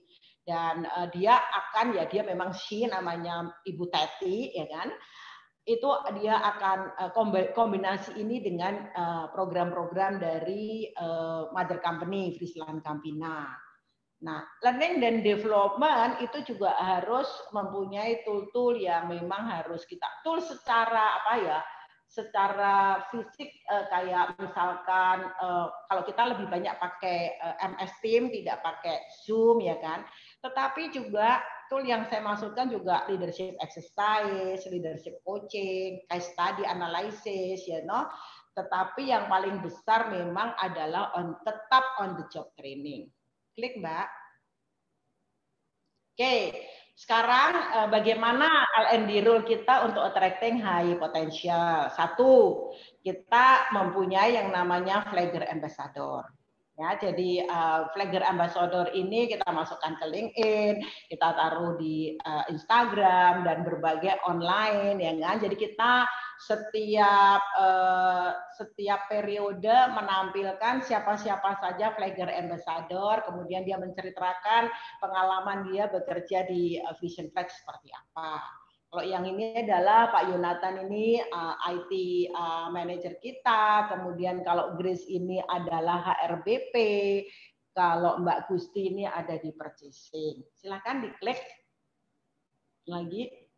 Nah, kemudian juga kita punya manajemen trainee program ya. Manajemen training programnya ada yang bersifat corporate, artinya untuk bisa untuk ditempatkan nanti di mana aja, tetapi juga untuk manajemen trainee yang di departemen, terutama misalkan untuk sales ya. Karena orang sales kita ini laku banget ya kan. Jadi kan biasa kan piramida kan makin lama makin kecil. Jadi yang belum dapat belum dapat giliran untuk naik jabatan itu sudah diambil orang lain ya kan. Ya sudah nggak apa-apa. Jadi kita tetap masukin lagi untuk manajemen trainee. Nah, pada tahun 2020 kemarin ya kan, justru karena kita nggak bisa face to face kan kebanyakan kita itu menggunakan online ya, semua assessment online dan sebagainya. Kita itu mendapatkan 31.431 aplikan. Jadi untuk disaring hanya jadi 10 manajemen trainee saja dari berbagai universitas yang top lah di Indonesia. Dan juga ada lulusan dari luar negeri semua. Akhirnya kita bisa mendapatkan sekitar 16 atau 18. Itu pada saat memutuskan harus hanya memilih 10 pakai nangis Bombay karena kan sayang ini udah disaring gitu kan ya.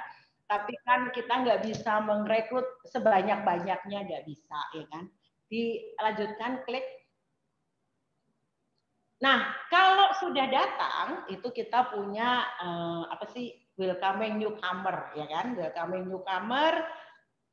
Ini ada cerita lucu nih kalau untuk mengenai welcoming newcomer. Karena pada 9 Desember 2020 saya dianggap sebagai newcomer. Karena kan saya sudah diputus kemudian di hire lagi.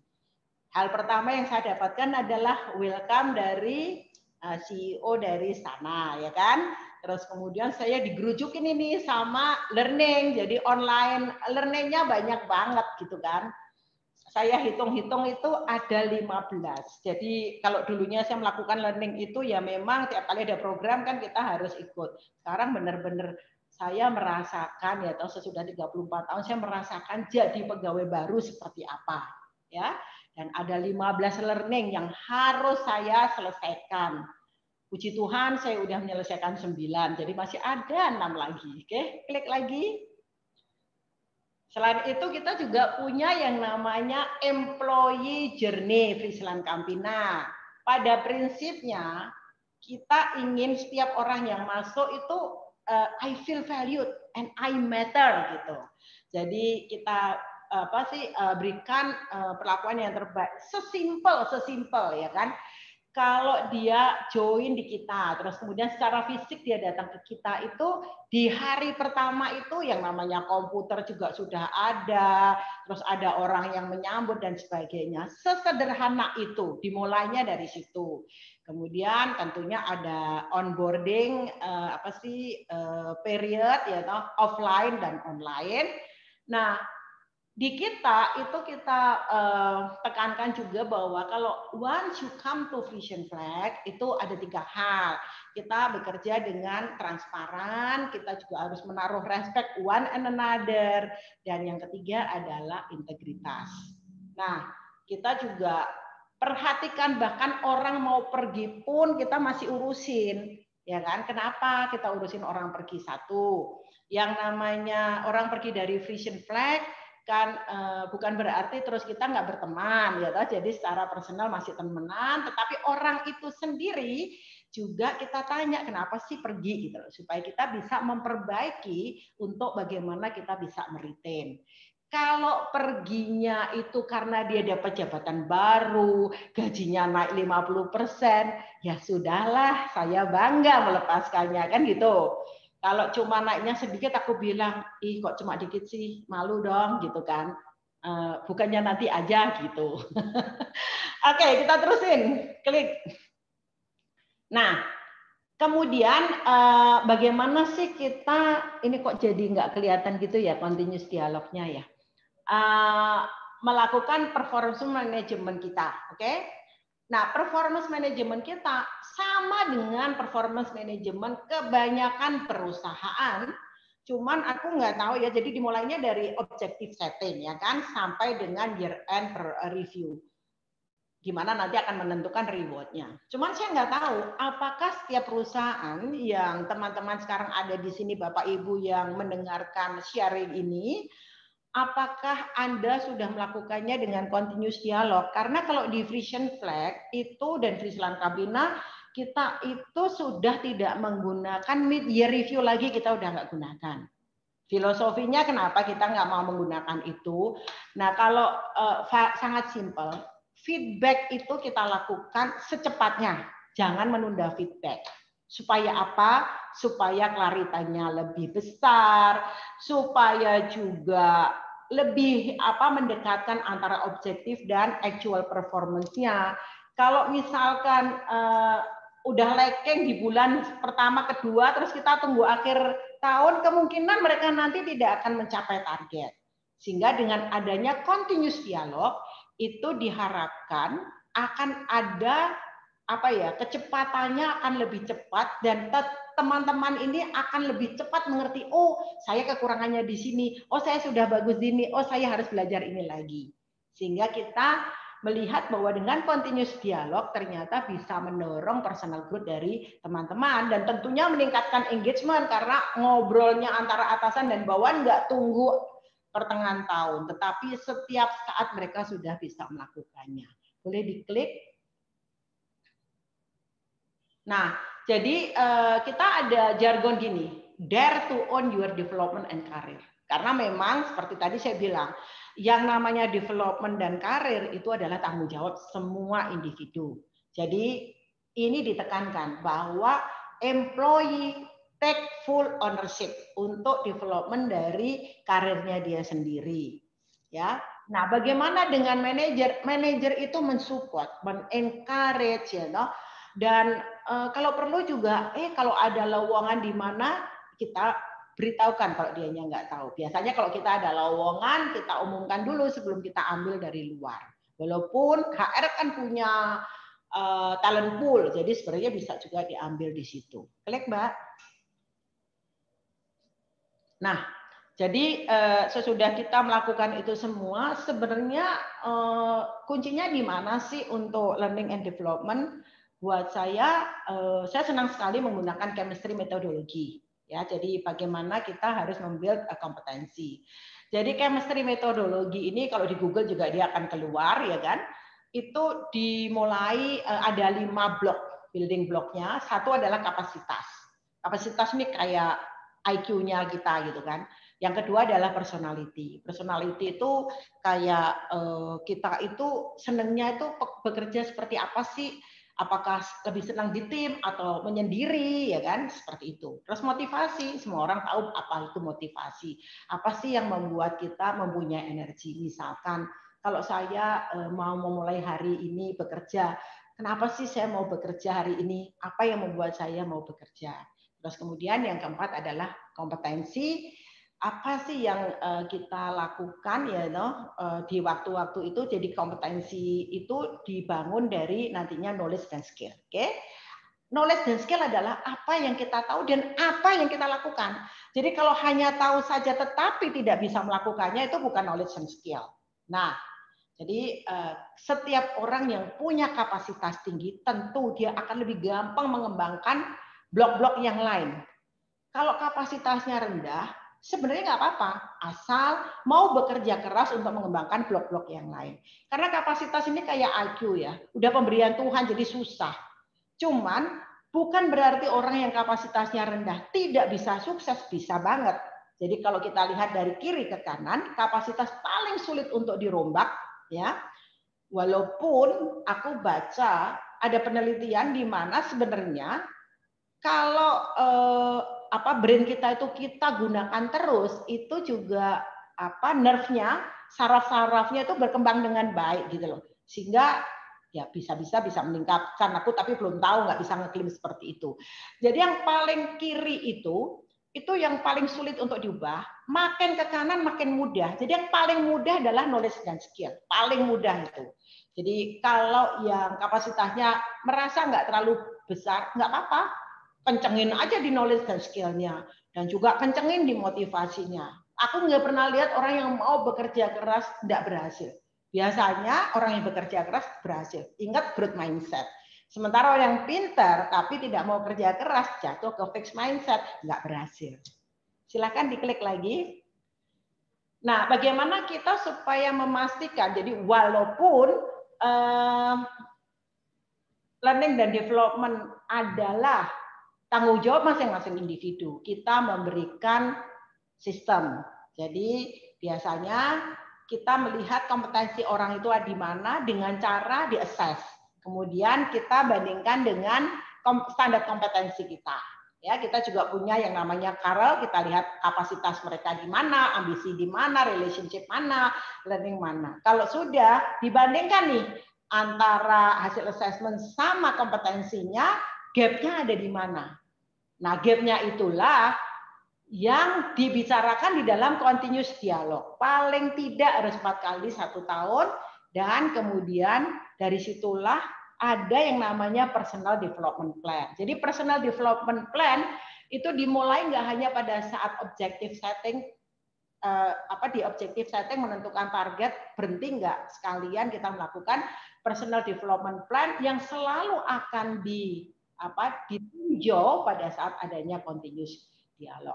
Oke, klik lagi. Silakan diklik, Mbak. Oke. Nah, ini managerial development programnya yang dibantu oleh MDI. Oke.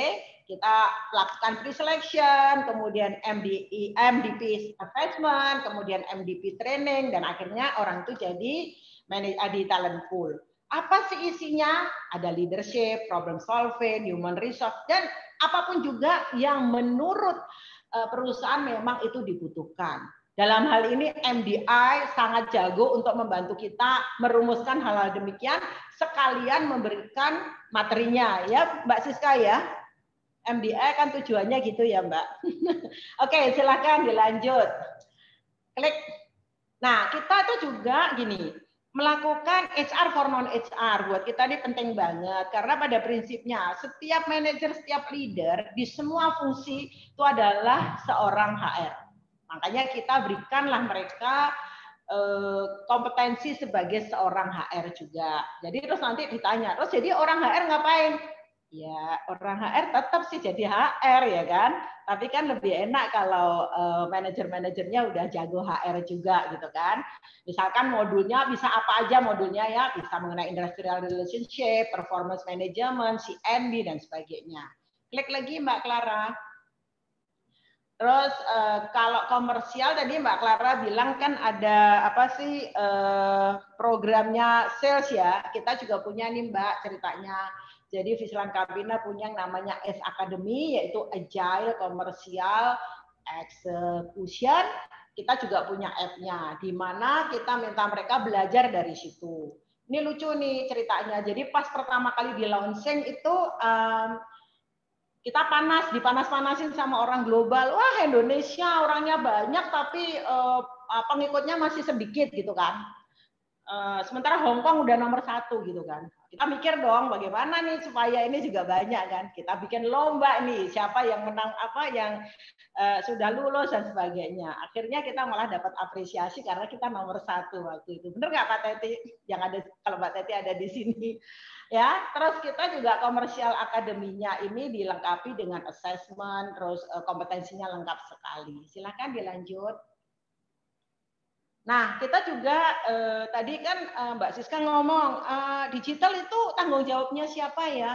Benar sih sebenarnya tanggung jawab setiap orang karena kalau sekarang ini kita nggak ngerti digital ya udahlah.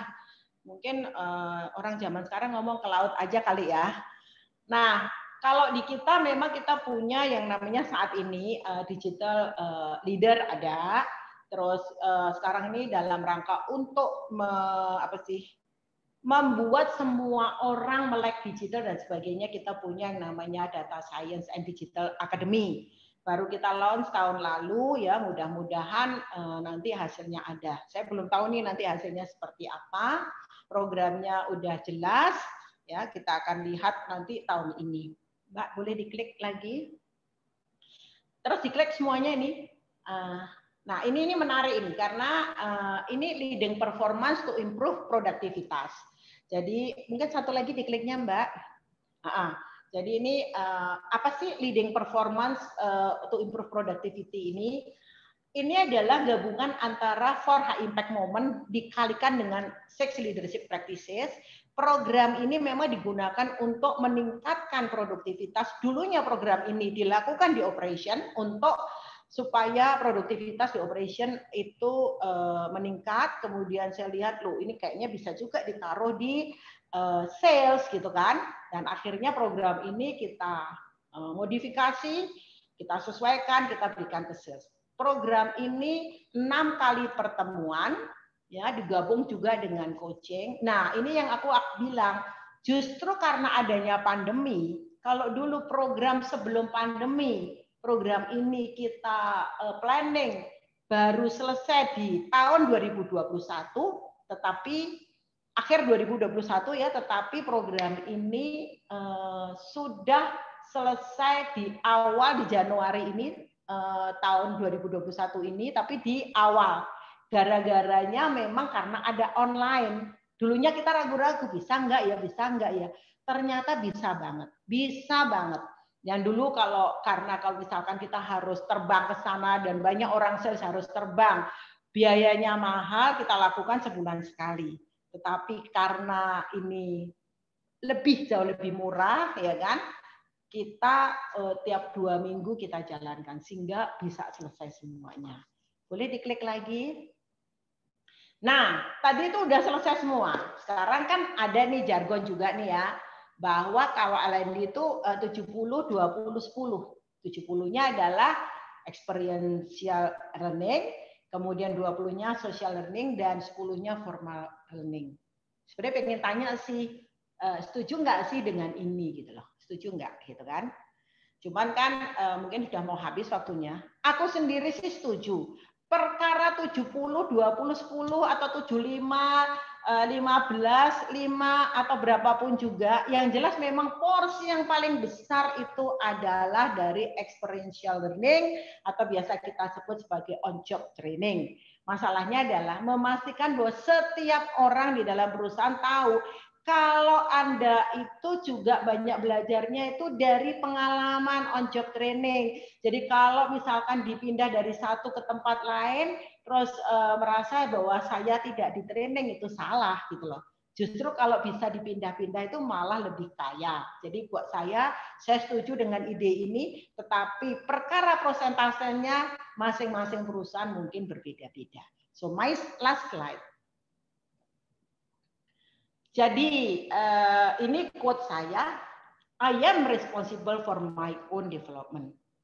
Itu Mbak Clara dan Bapak-Bapak, Ibu-Ibu yang mendengarkan semua, terima kasih banyak, semuanya sudah mendengarkan. Luar biasa, boleh kita berikan tepuk tangan yang meriah lagi kepada Ibu Mega dengan sharingnya yang luar biasa banget, karena di sini juga sudah banyak nih Ibu Mega yang memberikan tanggapan juga pertanyaan. Nah, saya bacain nih, ada yang bilang materinya sangat sesuai dengan kondisi saat ini Ibu Mega. Nanti minta share materi, siap. Nah, saya mohon izin untuk membacakan pertanyaan-pertanyaan yang sudah ada di kolom chat, karena tadi untuk Ibu Siska sudah dijawab. Ini untuk Ibu Mega, saya cari dulu Bu ya. Boleh. Oh ya, tadi juga ada yang bilang, keren Bu prinsipnya. Oh, oke. Untuk mencerdaskan Indonesia. Luar biasa. Baik. Ini sudah dijawab kepada Ibu Siska. Oke, ini dari Ibu Retno. Selamat pagi Bu Mega, saya Retno dari Nestle. Menurut Ibu, apa yang sebaiknya kita lakukan jika training sudah dilakukan, coaching sudah dilakukan, reward dan punishment juga sudah, tetapi masih belum terjadi perubahan terhadap perilaku karyawan. Apalagi di masa pandemi kita membatasi face to face dan lebih banyak melakukan virtual. Terima kasih. Silakan. Oke, jadi itu mesti dilihat kalau itu sudah dilakukan. Tapi benar nggak sih orangnya memang merasa di training? Ya, toh saya khawatir kalau kembali lagi kepada pohon apel tadi kan. Kalau dia I do not want, susah. Atau I have to, susah. Jadi mesti dilihat lagi, dia punya motivasi nggak sih? Gitu loh. Karena saya yakin, apalagi perusahaan kayak Nestle ya toh, saya tuh juga salah satu pengagum Nestle. Jadi kalau saya dapat orang dari Nestle itu saya senang terus terang aja ya kan, karena learning and development-nya di Nestle itu bagus banget. Jadi kalau misalkan orang itu sudah di training, di coaching apa nggak mau semua, jadi mesti balik lagi. Dia punya motivasi nggak? Baliknya ke sana. Karena kalau kita juga harus memotivasi mereka, ya kan? Buat saya nih, tapi mungkin bisa aja banyak orang nggak setuju ya. Toh. Kalau kita harus terus-terusan memotivasi orang, saya sih akan bertanya, apakah he or she itu masih layak berada di tim kita gitu loh. Sementara banyak banget yang termotivasi dan banyak banget yang mau berkembang. Itu sih jawaban saya. Mudah-mudahan mengena. Yes, terima kasih. Apakah cukup menjawab Ibu Retno? Ya, selamat pagi Bu Mega. Pagi. Iya, terima kasih Bu jawabannya. Berarti untuk selanjutnya kita harus lebih fokus kepada yang mau berkembang ya Bu ya. Kalau saya gitu sih Mbak Retno ya. Ya, Bu. Jadi banyak yang mau berkembang, ini ya jahatnya tuh ngomongnya gitu sih, banyak mau berkembang, kenapa kita harus ngurusin orang yang nggak mau berkembang ya? Oke. Baik, Bu, kalau begitu. Aduh, mudah-mudahan ini ya nggak terlalu sadis ya Mbak jawabanku ya. Enggak kok, Bu. Tapi Ya. tentunya bukan terus orang tuh udah nggak termotivasi baru nggak termotivasi sedikit terus kita panis, nggak juga sih ya kan. Karena kan setiap orang selalu ada naik turunnya dan sebagainya, kita mesti sabar juga kan. Cuman kan kalau kita harus pok-pok orang terus ya yang nggak perlu dipok-pok banyak kan, nanti kasihan kan, itu harus fair ya kalau memberikan treatment ya. Masa kita memberikan treatment kepada orang itu jauh lebih banyak kepada orang lainnya gitu loh Mbak Retno. Baik, Bu, terima kasih inspirasinya ya, Bu. Terima kasih Mbak Retno. Salam Sama-sama. ya buat teman-teman di Nestle. Ya, Bu, Salam terima buat kasih. Bu Deborah, teman saya itu Bu Deborah. Ya, Bu, siap. Oke, Baik. terima kasih. Oke, silakan. Pertanyaan yang kedua, Ibu Mega boleh ya? Ini masih berkaitan Boleh. dari Bapak Joseph Santojo. Pertanyaannya adalah bagaimana menumpukan sikap tanggung jawab individu untuk mau terus berkembang bersama kemajuan perusahaan? Oke, jadi bagaimana melakukannya itu biasanya harus melalui engagement. Saya sih selalu melakukan harus melalui engagement. Emang sih kadang-kadang orang itu nggak mau, kadang-kadang sih ini cara saya ya, belum tentu cocok sama orang lain. Kadang-kadang tuh kalau orang nggak mau tuh saya paksa aja dah, ya kan? Karena saya jadi inget kan apa sih, Weteng Tresno Jalaran Saka Kulino, ya kan? Jadi orang akan mencintai kalau apa sih, kayak kulino itu apa ya, di touch terus-terusan gitu loh. Jadi buat saya bagaimana melakukannya dengan engagement. Jadi tadi kan ada 3 ya. I want to do something. If I feel autonomous, I feel belonging, I feel competence. Jadi mesti dilihat. Kenapa kalau dia nggak mau itu kenapa? Apakah karena dia merasa dia dikekang kemana-mana? Itu yang pertama. Ataukah merasa nggak pernah di-touch, ya kan? Terus apakah juga karena dia merasa nggak mampu? Kadang-kadang orang nggak berani tampil tuh karena dia ragu-ragu. Kalau bahkan bertanya aja, kita tuh takut. Bener nggak ya? Pertanyaan saya pertanyaan bodoh nggak ya? Padahal there is no stupid question. Nah, kadang atau seringkali kelemahan orang Indonesia adalah dia bilang, kalau saya bandingkan ya, talent-talent Indonesia sama talent-talent dari, terutama dari India nih, yang paling kelihatan gitu. Kalau di suatu forum ada pertanyaan, orang India pasti nanya dulu, ya. Kalau orang dan berani mengemukakan pendapat. Kalau orang Indonesia diam dulu, sampai ditanya baru dia nanya, oke, baru dia ngomong. Terus seringkali orang kita tuh ngomong gini, cuman gitu aja, gue juga tahu. Pertanyaannya adalah, emang sih dirimu tahu, tapi kalau dirimu nggak ngomong, orang lain nggak tahu kalau dirimu tahu, kan gitu. Jadi balik lagi ya, Pak siapa tadi, Pak Joseph. Pak siapa Mbak? Pak Joseph. Ya. Saya balikin lagi kepada yang tadi Pak teori ABC tadi. Semoga menjawab. Yes. Silakan Mbak Lara. Ya, terima kasih banyak Bu Mega. Yes, terima kasih banyak. Terima kasih banyak. Kembali Pak Joseph. Terima kasih atas pertanyaannya. Temannya Bu Maya Surya Dewi, Bu. Salam dari Bu Maya. Oh ya, nanti saya sampaikan salamnya. Saya sekarang kantor sama beliau, Pak. Oh ya. Terima kasih Pak Joseph. Silakan Mbak Clara.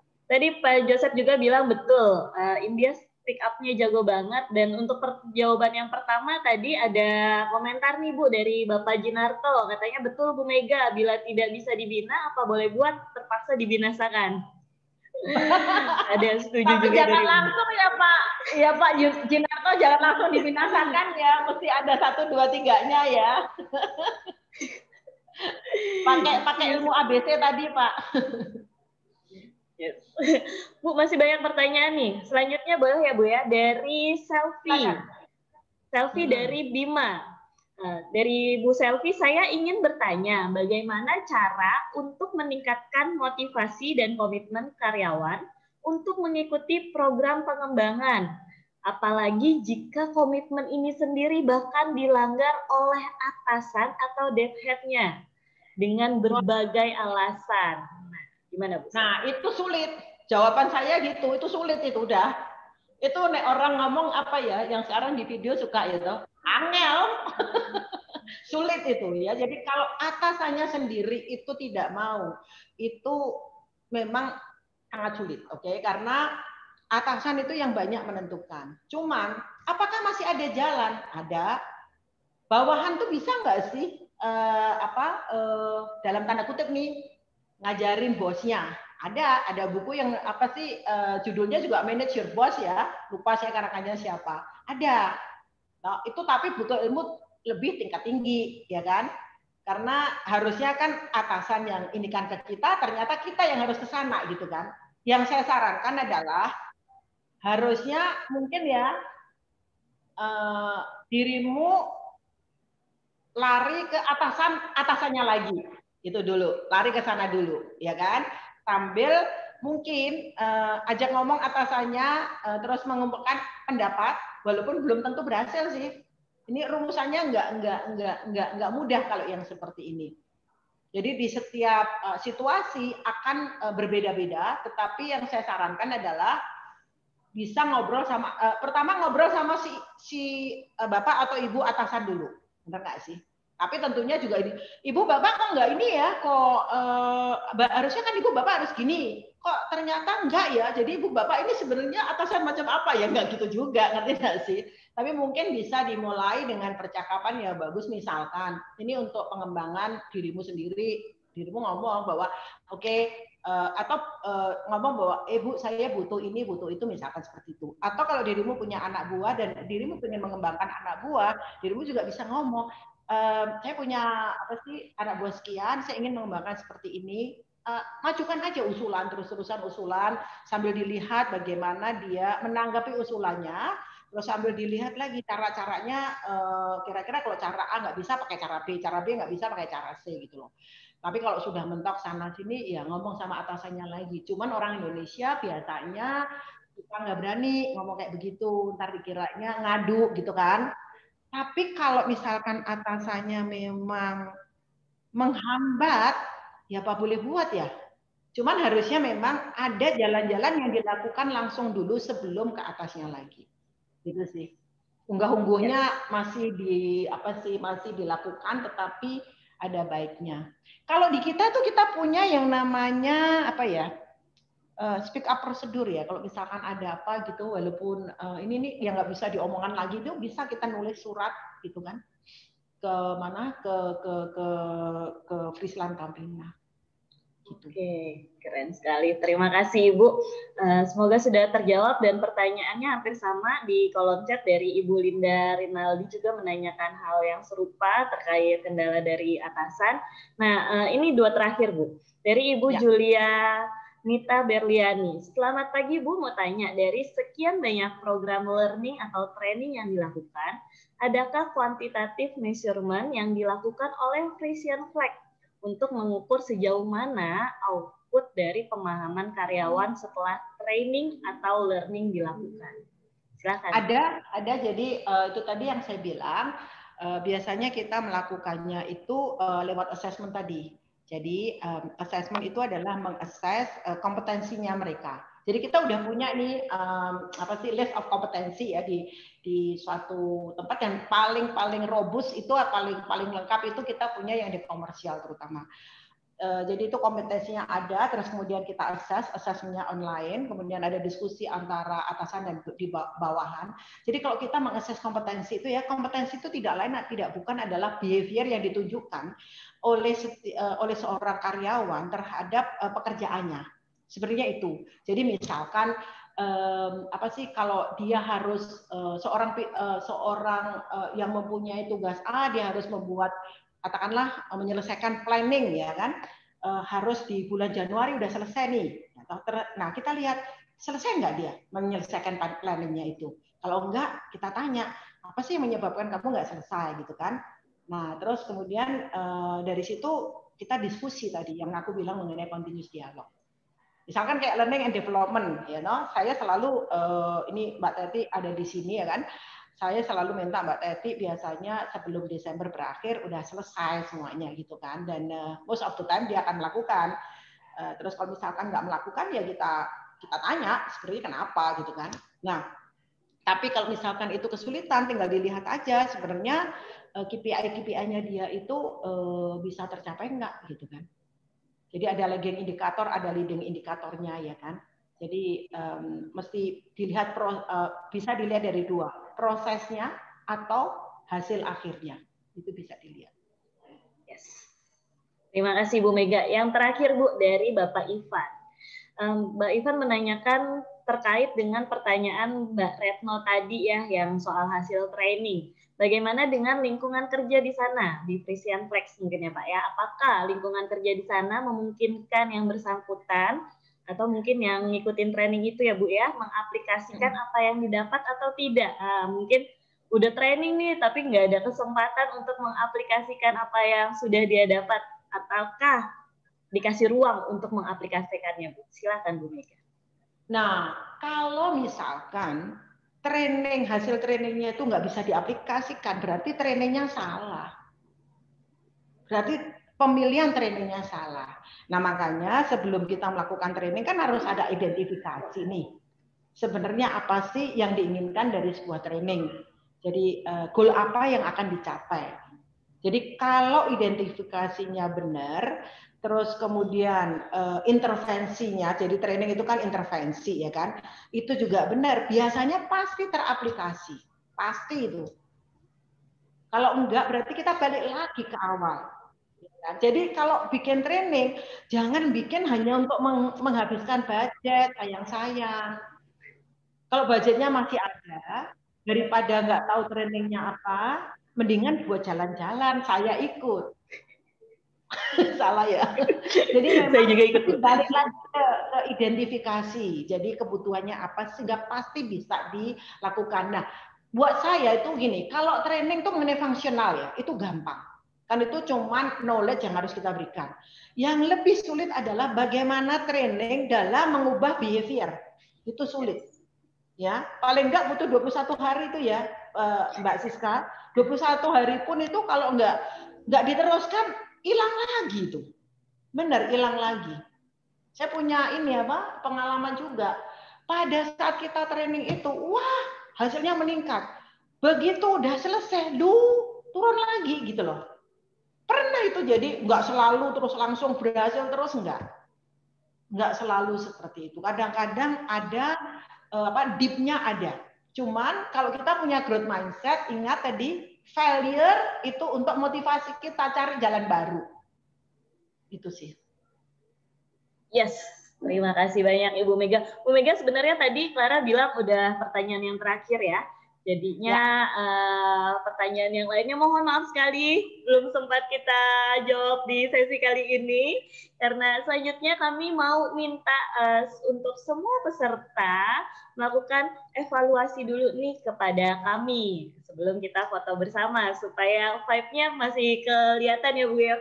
Kalau misalkan offline kan kita biasanya terakhir foto bareng, kita juga ntar akan ada foto barengnya nih Bu. Nah, sebelumnya kami mau minta tolong untuk semua mengisi evaluasi di Bitly, boleh minta tolong admin untuk taruh di kolom chat juga ya. Nah, karena tanpa masukan Anda semua, kami tidak dapat memberikan yang lebih baik lagi nih kepada Anda. Jadi silakan semuanya untuk mengisi dulu evaluasinya di Bitly. Sudah ditaruh di kolom chat ya, harusnya ya. Dan akan kami tunggu, boleh kita tunggu ya Bu Mega ya, sekitar 3-5 menit supaya memastikan yang lain mengisi evaluasi di Bitly. Yang sudah selesai mengisi evaluasi, boleh tulis di kolom chat selesai atau done. Ya, silakan diisi evaluasinya.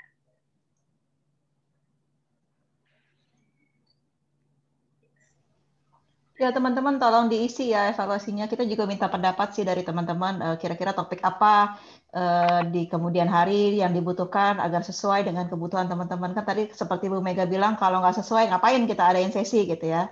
Jadi makanya kita minta masukan juga dari teman-teman kira-kira topik-topik apa lagi sih yang menarik atau yang dibutuhkan saat ini bagi teman-teman L&D dan HRD. Kita sambil menunggu juga ya Mbak Siska untuk diisi, dan yang sudah mengisi silakan tuliskan di kolom chat dan jangan kemana-mana dulu karena kita harus foto bareng nih supaya nanti kita bisa ngelihat oh ternyata kita pernah ketemu di dalam ruang yang sama bersama pembicara yang luar biasa, ada Mbak Siska, ada juga Ibu Mega yang tadi memberikan sharing yang luar biasa banget dari pengalamannya dalam menjalankan bagaimana kita mengembangkan learning and development di tempat kita masing-masing. Silakan dituliskan.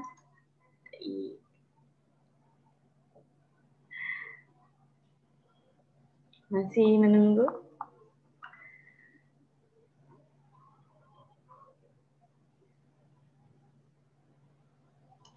Baik, sambil menunggu mungkin ini ada satu pertanyaan yang simpel sekali nih Mbak Siska dan Ibu Mega. Mungkin bisa dijawab secara singkat saja ya dari Maulidia.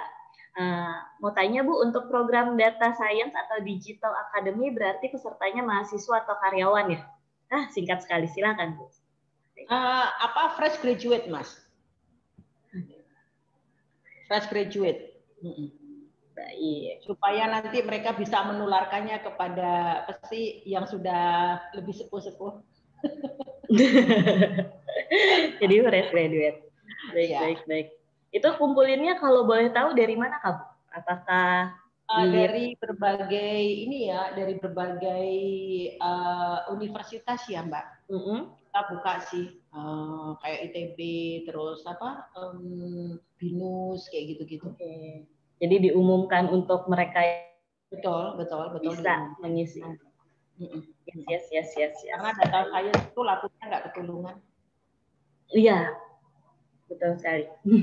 Yang saya menarik ada pertanyaan juga ya Mbak. Apa sih dari sebentar yang bertanya mengenai apa sih ini tadi? Oh, Mas Ivan ya.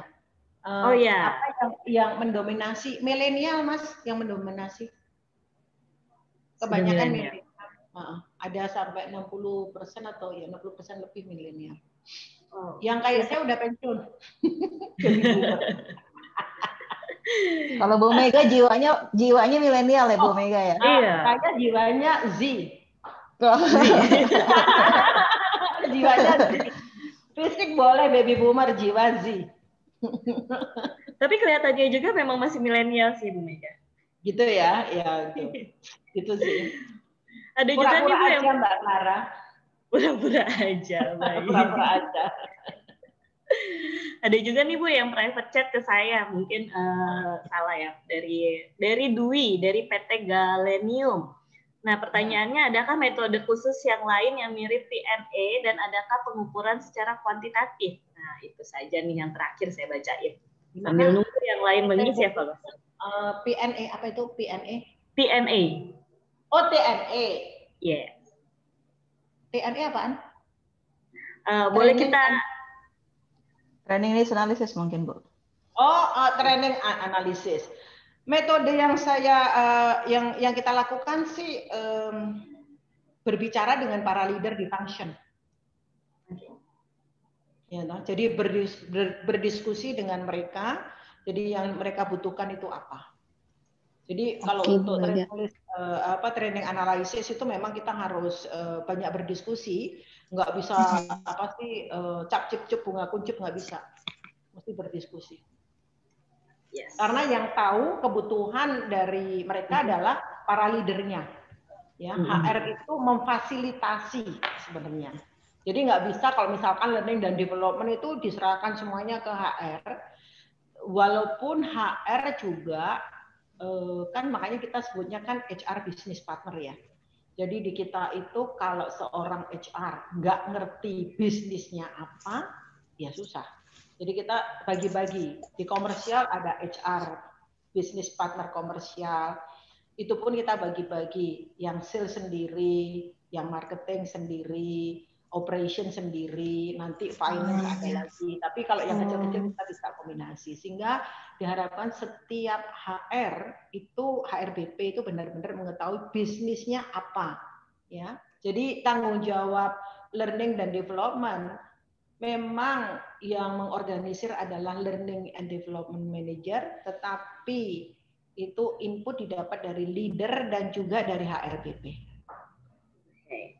Berarti yang terkait sama continuous dialog juga ya Bu ya, hebat sekali. Maksud saya lihat continuous dialog ini kan pasti memakan waktu yang cukup lama dan orang pasti ya memberikan tenaga yang lebih juga ya Bu Mega ya untuk itu. Pasti Mbak, pasti. Tapi itu tadi kan kalau continuous dialog kan balik-balik lagi ya ke ABC lagi ya Mbak. Jadi dengan continuous dialog kita menumbuhkan belongingnya mereka. Oke, terus kemudian juga menumbuhkan kompetensi karena continuous dialog akan selalu di follow up dengan personal development plan yang sudah dibuat di awal tahun.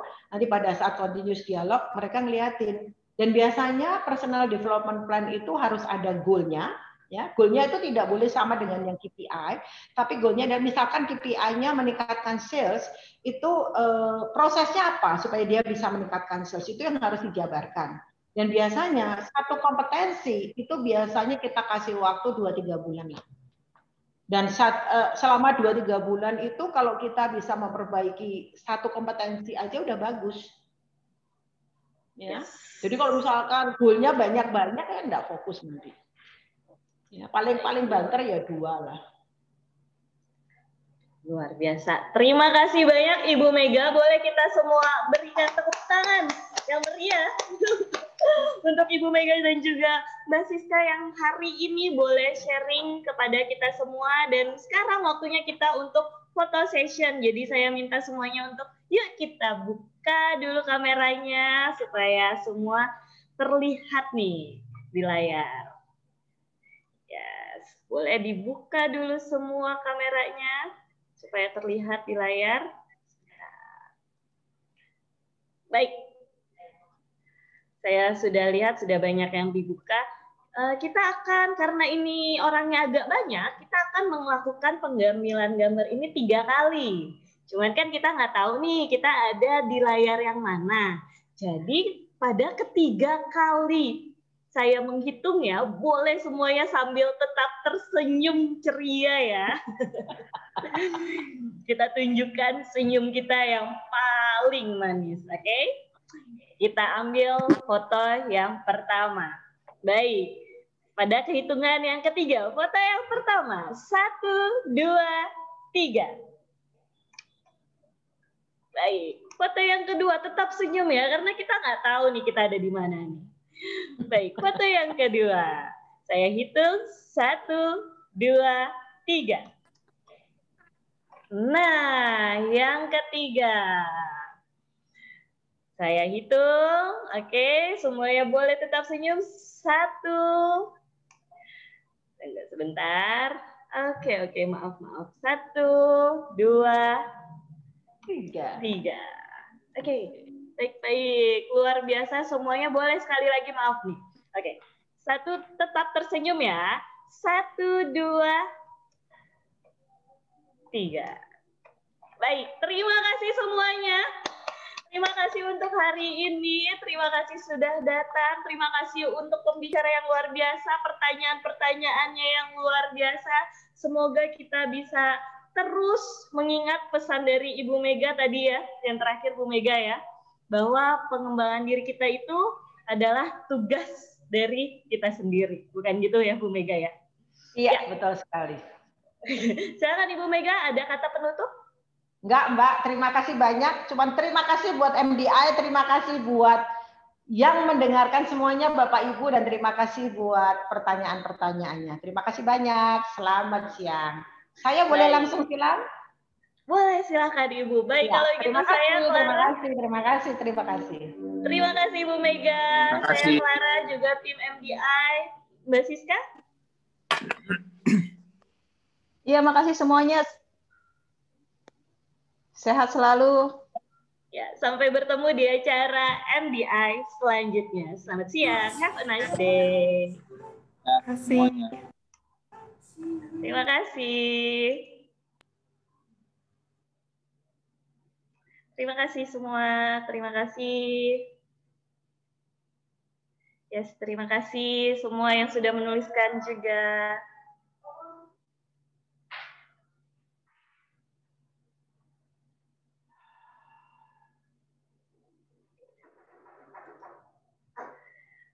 Yes, terima kasih.